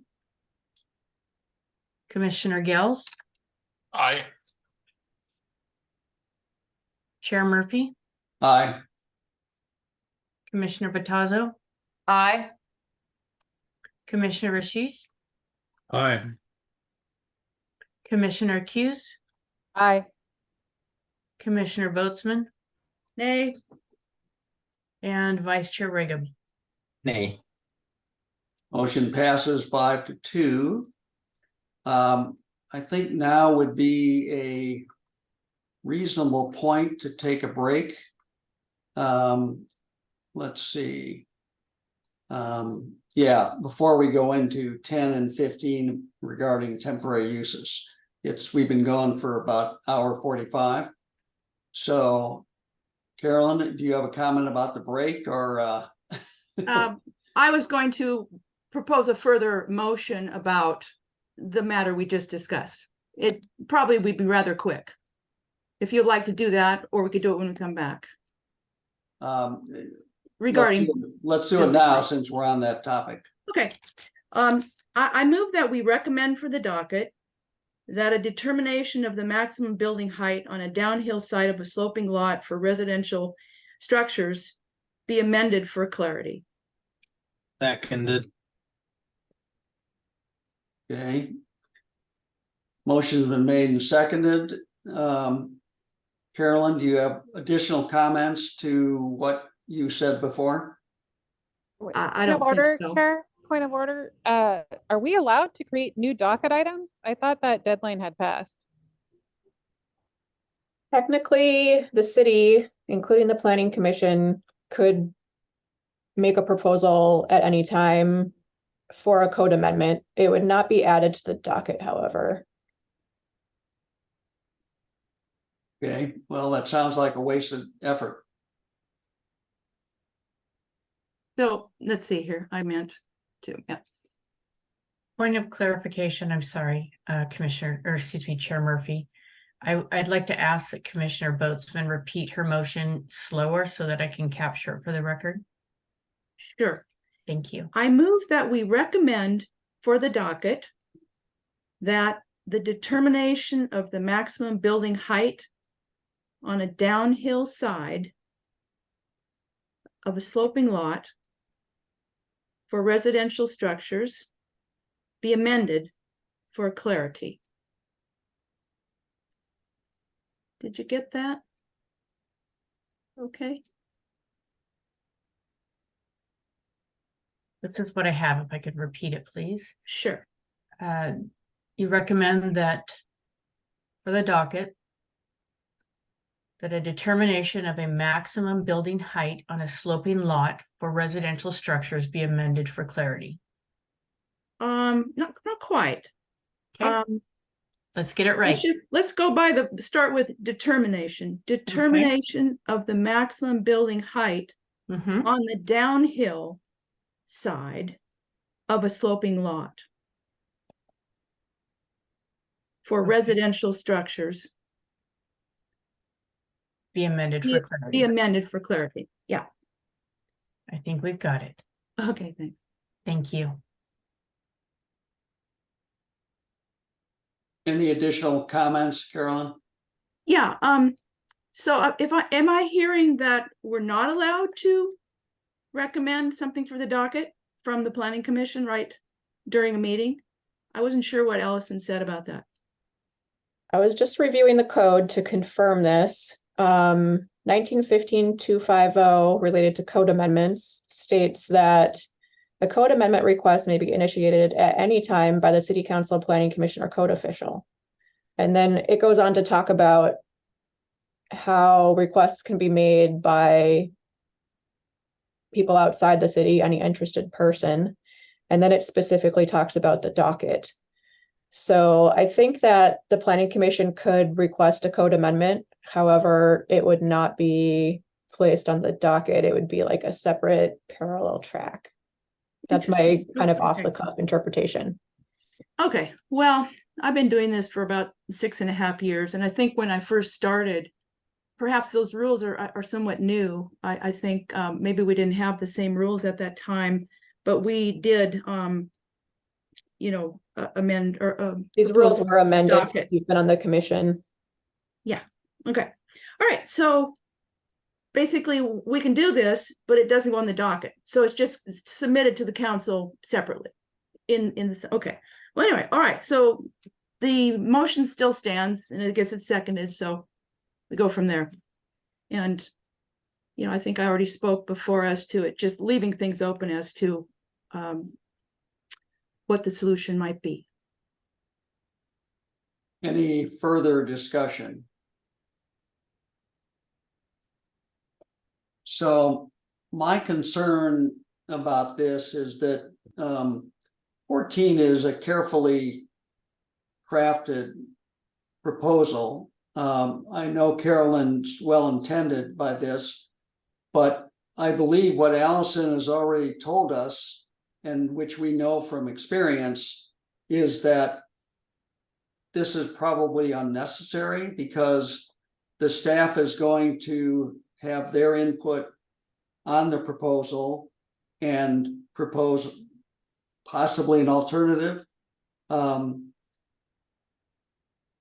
I think sending 14 through like this speaks with a little more clarity, and I think is the more appropriate way to do it rather than be trying to draft proposals on the fly.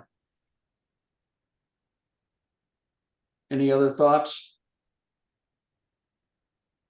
Deb, you want to call the roll on the motion? Thank you, Chair. Vice Chair Riggum, Nay. Commissioner Boatsman, Aye. Commissioner Rashish, Nay. Commissioner Accuse, Nay. Chair Murphy, Nay. Commissioner Batazzo, Nay. and Commissioner Gales. Nay. Motion fails 1-6.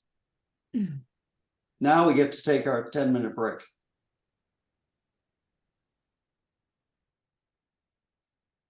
Eight o'clock. Yep, 8 o'clock.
I'm trying to put my video back on. It says you cannot start your video because the host has stopped it.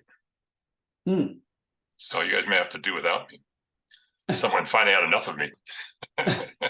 Well, we can hear you for sure. Oh, there you go. Oh, I'm back. You're back. No such luck. Yeah. Okay. Deb, are you back in action there? I am, sir. Okay, thank you. Okay.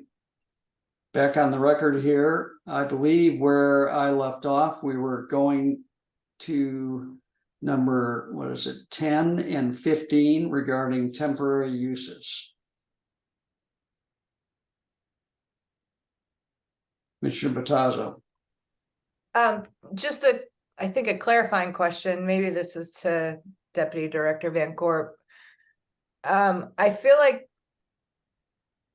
different from the previous two we just discussed, these two ended up being two somewhat different proposals.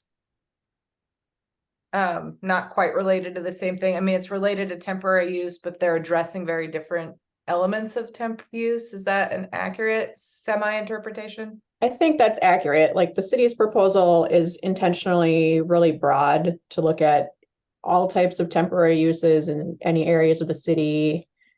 The country club's proposal does propose a new temporary use section in the code that would apply to many different things, but the way they've put in some of the subsections there, I mean, it's specific to their use. Like, for example, the duration of what's considered a temporary use is 8 months, which I know is how long they want to operate their tennis bubble every year. Thank you. Chris. I was a member of the country club, and I found out from the website, the proposal and the proponent's comments that I'm a member owner. I'm going to recuse myself from 15. So, it certainly behooved me if we did 10 separately from 15. That probably makes sense. Angie, Can I make a motion? you may. Can I make a motion to accept proposed amendment 10 for the 2024 docket? I'll Second. second that. Okay, I think Chris, you seconded that first. You want to speak to that motion, Angie? Well, this might be one of those cases where I mostly agree with the city's interpretation of meeting the criteria and also considering what they're looking at as being a moderate priority. And so I support moving this forward on the docket. Okay. Any other comments, questions? Allison, is there, Carolyn? Never mind. Carolyn, is it, it's not entirely clear to me that the city's proposal would definitely encompass what is in the country club's proposal. Is there merit?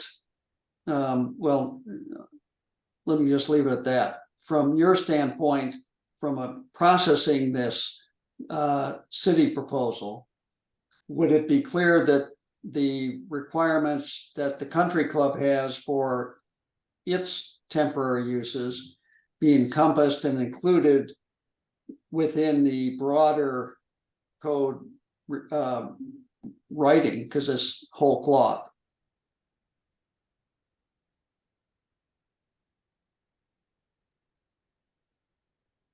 That's a question to me. Yes. So I think what the country club's proposing could certainly fit within the city's proposal, although, it's not necessarily what we were, or not the only thing that we were looking to address. I imagine if the city's proposal is docketed and the country club's proposal is not docketed, and, you know, we end up moving forward to review the city proposal, I'm sure we'd get tons of public comment related to the country club's needs and what they would like to see in terms of specific provisions. And those are things that the planning commission could consider as we review this and direct staff as to whether or not to include those types of provisions or modify them in some way. Okay, thank you. Adam? So is, I guess, a clarification is, so I see city council directed staff, and we have, of course, the temporary regulations, which are focused on outdoor dining. Is this targeted just to address the temporary, or from my reading of it is this is very broad? This is going to touch everything. Yeah, we're really looking Okay. to address all kinds of temporary uses. Okay. From outdoor dining to, you know, tents for events or food trucks or what have you. And so are we in questions or comment too? Either one. Okay, I guess, yeah, I think, I mean, this is pretty broad. We've got some big stuff coming up already. So I'm kind of questioning criterion number 2 on resources. So yeah, this seems like let's solve everything. I would be inclined to solve one thing related to temporary uses and wait on this till later. Okay, Victor? So I'm having the same issue that we had previously with the previous dueling proposals. Considering this separately, I understand Commissioner Gells's issue and his desire to want to recuse himself from this and wanting that separate. At the same time, I want to make sure that, you know, we're speculating here on whether the country club's needs are adequately addressed in this proposal and whether they will be addressed in this proposal. We just don't know. And so, you know, I would prefer to consider them separately. Since we're not, I'm not really in favor of this. Because I don't want to be in a situation where we approve this, we vote down the country club's proposal, country club doesn't get what they need. So again, I think we're back to the situation that we were in. Carolyn? I just want to ask Allison, I mean, can something like an 8-month, you know, tennis bubble be included in a section of the code that relates to temporary things that are, you know, much more transitory than that, you know, a matter of a couple of weeks or a few days or something? Is it appropriate for those things to be in the same section of the code even? I mean, they could. It all kind of hinges on how we define what a temporary use is in terms of the size, the duration, you know, where they're located and those kinds of things. I mean, I will say that 8 months is longer than what you typically would see for a temporary use.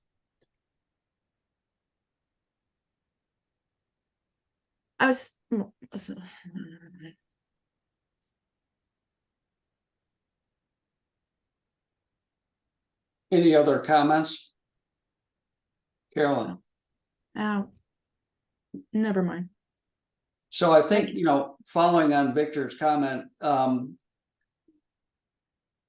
I think that it does make sense to have the broader temporary use issue considered, but kind of what we're hearing, what we're reading and what we're hearing from number 10 is that it's a more generic issue and not specific to the needs of the country club. And we'd probably be well served, given the position that we're in with one member having to recuse, if we're going to send 10 through, then we should send the country club 15 through also to make sure that they end up being included intentionally and not just hoped for inclusion. Victor? To that end, would it be potentially possible to withdraw the motion, vote on the country club first, and then go back and vote on this one? Yes, it's possible if the Because person who made the motion and seconded it agree to that. what I'll say is, generally I'm supportive of this, but I'm not supportive not knowing the outcome of Amendment 15. And so I need to know the outcome of Amendment 15 before I vote on this. If I have to vote on this now, it's going to be a no. Commissioner Batazzo? I withdraw my hand. Okay. So does the person who made the motion want to withdraw it? Chris? I can't remember if I made the motion or if I seconded it, but I'd be happy to withdraw it. Whatever I did, I'd withdraw. Deb, who are our makers and seconders? The motion was made by Commissioner Batazzo and seconded by Commissioner Gales. Okay.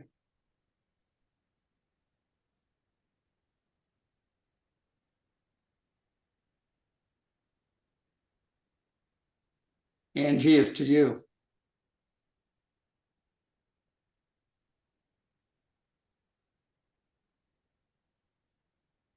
Well, I can propose to amend the motion to advance both 10 and 15. Is that correct? 15 is Mercer Island Country Club's docket, and got it up in front of me. Let me just. It's fine with me. I'll just recuse from the motion, so it doesn't cause me any heartburn. I'll amend the motion to advance both 10 and 15 to the docket. Second. Okay. That motion has been amended. I believe we need to vote on the amendment first, and then the motion as amended. Am I correct, Deb? Well, the easiest way to do this would be if Commissioner Batazzo and Commissioner Gales just withdrew the original motion and put forward a new motion. Okay, I withdraw the original motion and put forward a new motion to advance proposed amendment 10 and amendment 15 to the final docket. Chris, are you okay with withdrawing the original motion? Okay. Okay. So- Second that. Okay. Any further discussion of the joint motion, as it were? Oh, wow. Adam? Just for clarification, if the joint fails, we can still propose 15 alone, correct?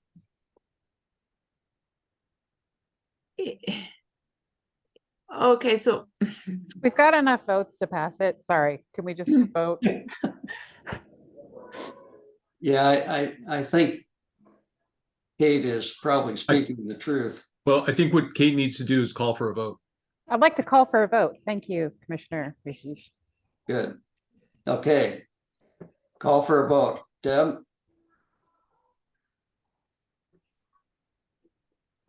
Commissioner Hughes, Aye. did you say yes? Aye. Aye, Yes. thank you. Commissioner Rashis, Aye.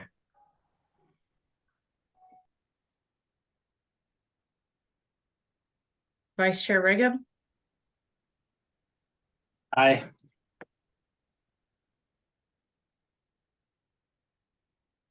Commissioner Gales, I'm recused. Commissioner Boatsman, aye. Chair Murphy, Aye. and Commissioner Batazzo. Aye. Motion passes 6-0 with one abstention recusal.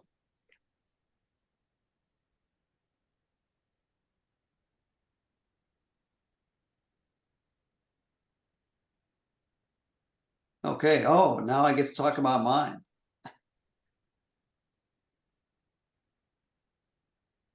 So on to 16.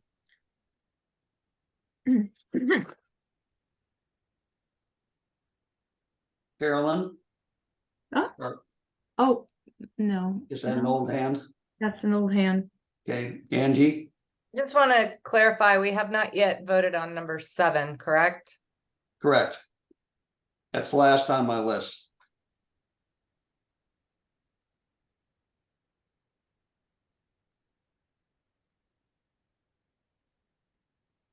So do we have a motion on 16?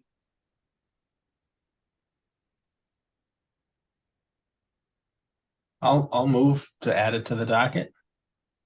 Chris? Second, Okay, moved and seconded.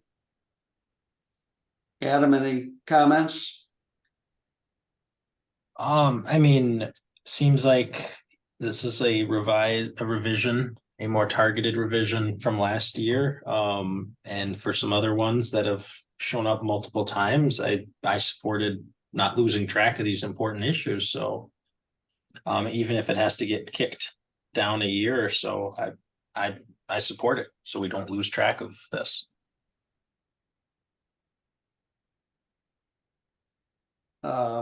Kate?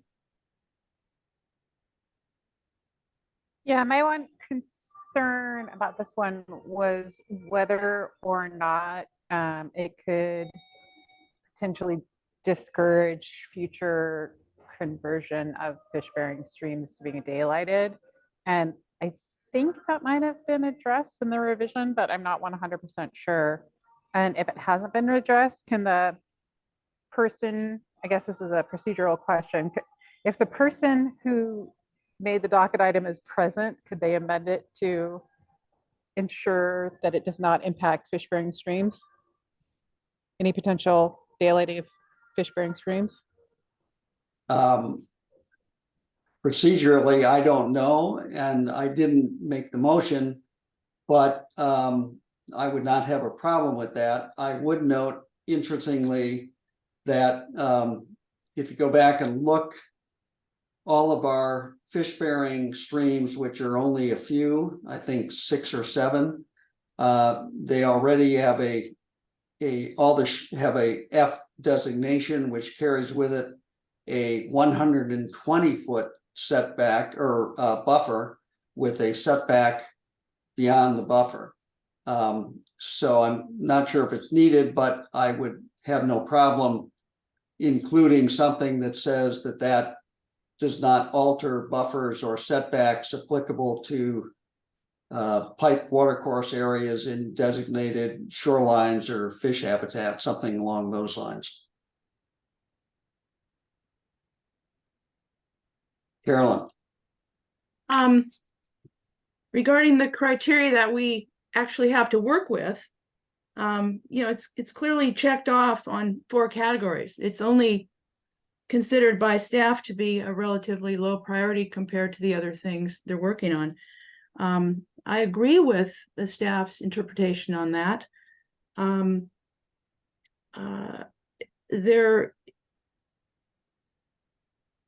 There are some properties on Mercer Island that have these sorts of watercourses going through them. We don't have a large number of these people coming through and having problems. The proponent says that there are a number of properties like this, but they may be unaware that they have this situation. In my view, the unawareness and the lack of a furor about this makes it a low priority. On the other hand, it's a lot of work. I mean, it's very complicated, and we would need input from consultants. We have to get approval by the Department of Commerce, approval by the Department of Ecology. And in regards to changing any particular aspect of it that has to do with effects on fish-bearing streams, I mean, none of us are in the position right now to look at those kind of details. I mean, we're not really evaluating this based on such details and merits. I mean, we just have these 5 criteria here. It's just about whether it's what priority it is at this point. So I would say it's not up there with the huge things the city has to do, and that we have already recommended for MICC and the JCC. Chris. Yeah, for me, to the extent that the code currently has setbacks that, people don't know about, and even if the city's not enforcing them, that are unintended, I don't feel like that should be a reason not to make the code right. And this doesn't seem right to me that the setbacks are as they are for a lot of people's houses that don't know about it. So I'd be intent to put it on the docket and, let it go where it does, but at least have it considered in the upcoming year if the resources are available, and if not, they'll kick it over. Adam. Aaron's hand. Oh, okay. So I just like to make a couple of comments. I won't. Kate. Yeah, I just agree with those last comments, and the only reason I agree with putting them forward, and I did not agree with putting the other items forward to carry forward on the docket, is because they already had an existing work program for them, which was the residential design standards. Because this is not in the residential design standards, it will get lost if it's not moved forward. So I'm fine with it being moved forward, and it can be punted down the road further if it's not a priority. Carolyn. If we try to come to the conclusion as to whether the proponent is correct in saying there are unintended consequences, we are evaluating this on the merit. So, I mean, we're not really in a position to agree or disagree with the great level of detail that is in this proposal. We're only in a position of recommending that it's important enough to be put on a docket so that all these details can be considered.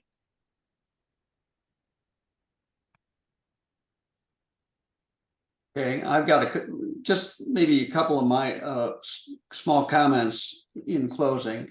One of the things in the staff report said that this was based on best available science, that the 45-foot setback was. If you go back to read the report from the consultants that was the supposed support for this, that report states quite clearly that, quote, current BAS, or best available science, does not provide regulatory recommendations for piped watercourses.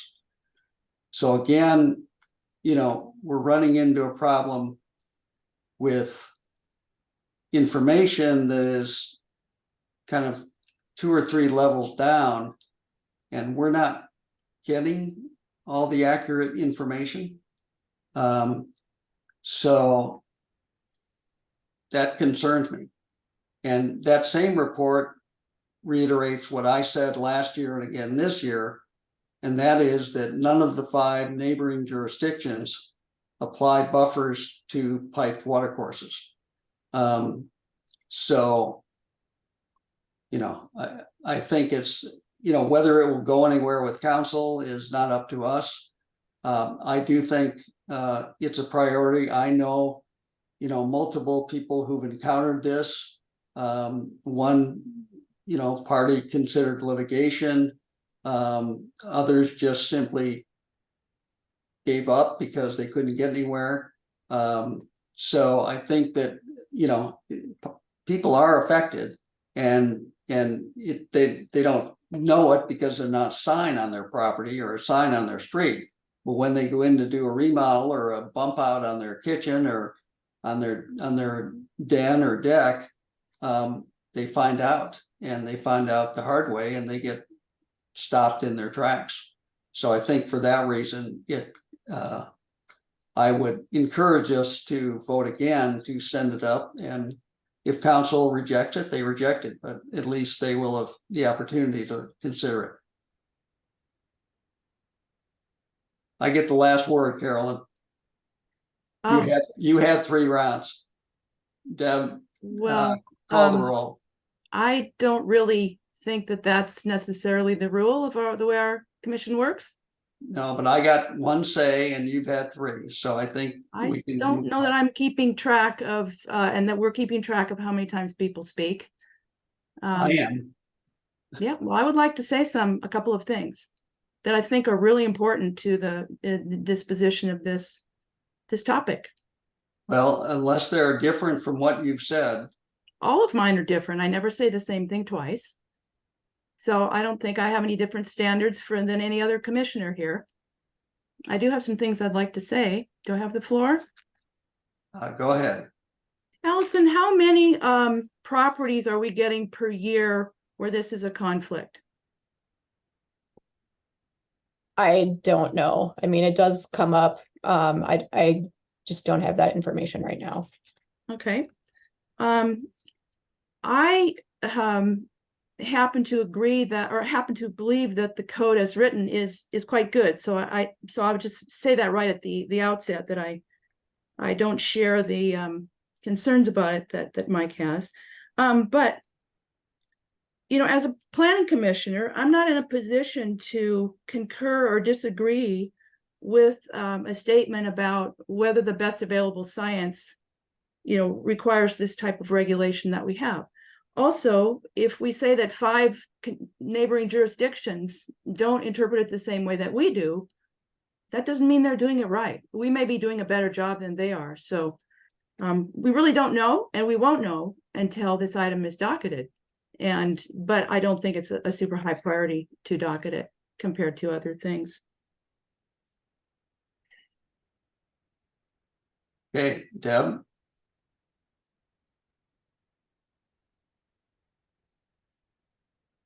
Commissioner Rasheed,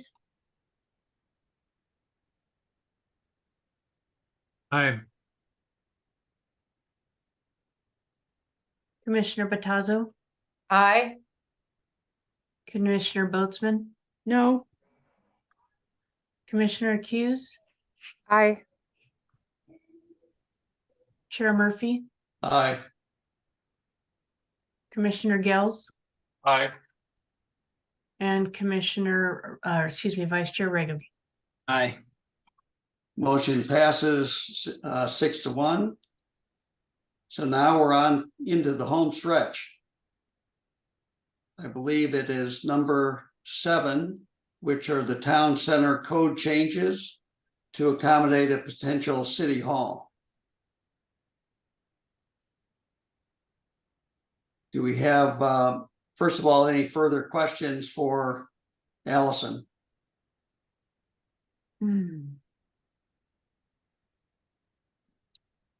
Angie? I apologize in advance if this is a very ignorant question, but I'm gonna ask it. Have any commercial or developmental interests proposed code changes to town center to increase the building height and have been rejected in the last 5 years? In terms of a docket proposal, no. Thank you.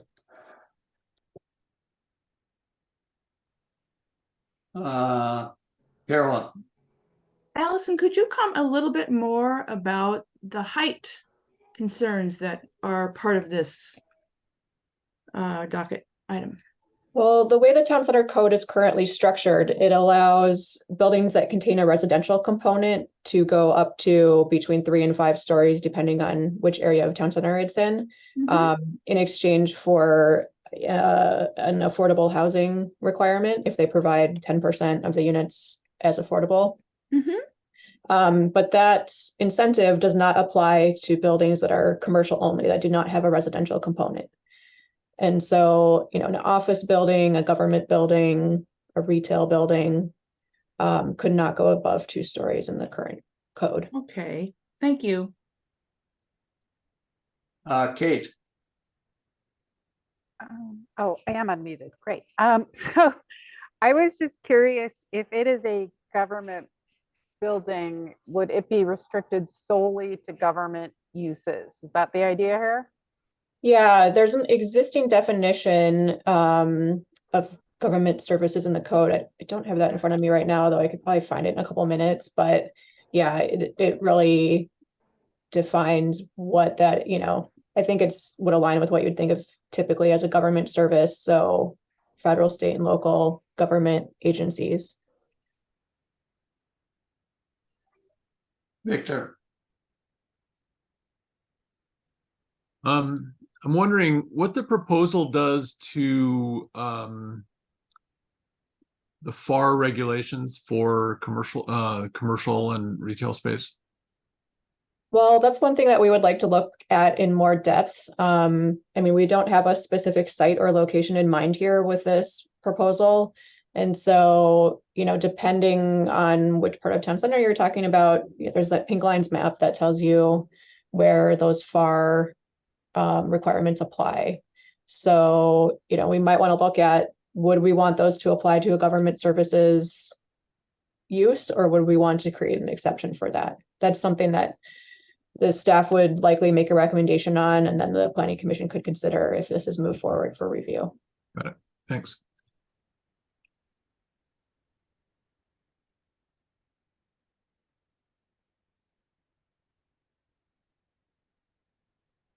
okay, is there a motion? I move that we recommend this for the 2024 docket. Second. Motion made by Commissioner Boatsman, seconded by Commissioner Hughes. Further discussion?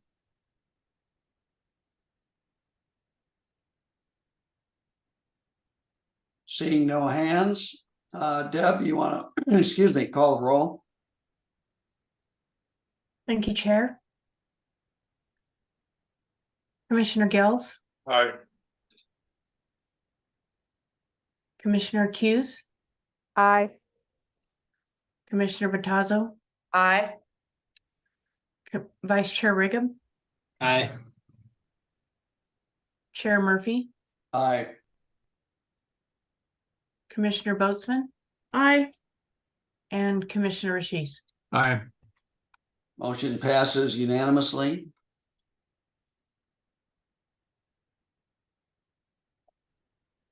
I believe that brings us to the end of the docket items, if my list is complete. Allison? Yeah, I agree. Based on my notes, I think we've gone through each of the items and made a recommendation on each of them. Okay, now we move on to other business. I really don't have too much to say here. Just a quick reminder that we have our next meeting coming up on December 6th. Okay, The topic is bylaws, correct? Bylaws, and then we'll have a presentation from the Department of Commerce on housing element requirements. Okay. And I think we'll give you like a high level overview of what's coming in 2024. I mean, we'll have just had the meeting with City Council to hear the final docket, so it won't be fully fleshed out and detailed, but we can give you the high points of that. Thank you. Mhm. okay. Any planned absences for the next meeting or meetings? Okay. Well, there being no other business to come before the Planning Commission, the time is now 8:34 p.m. and the meeting is adjourned. Please stay seated and on the screen until the staff has terminated the broadcast.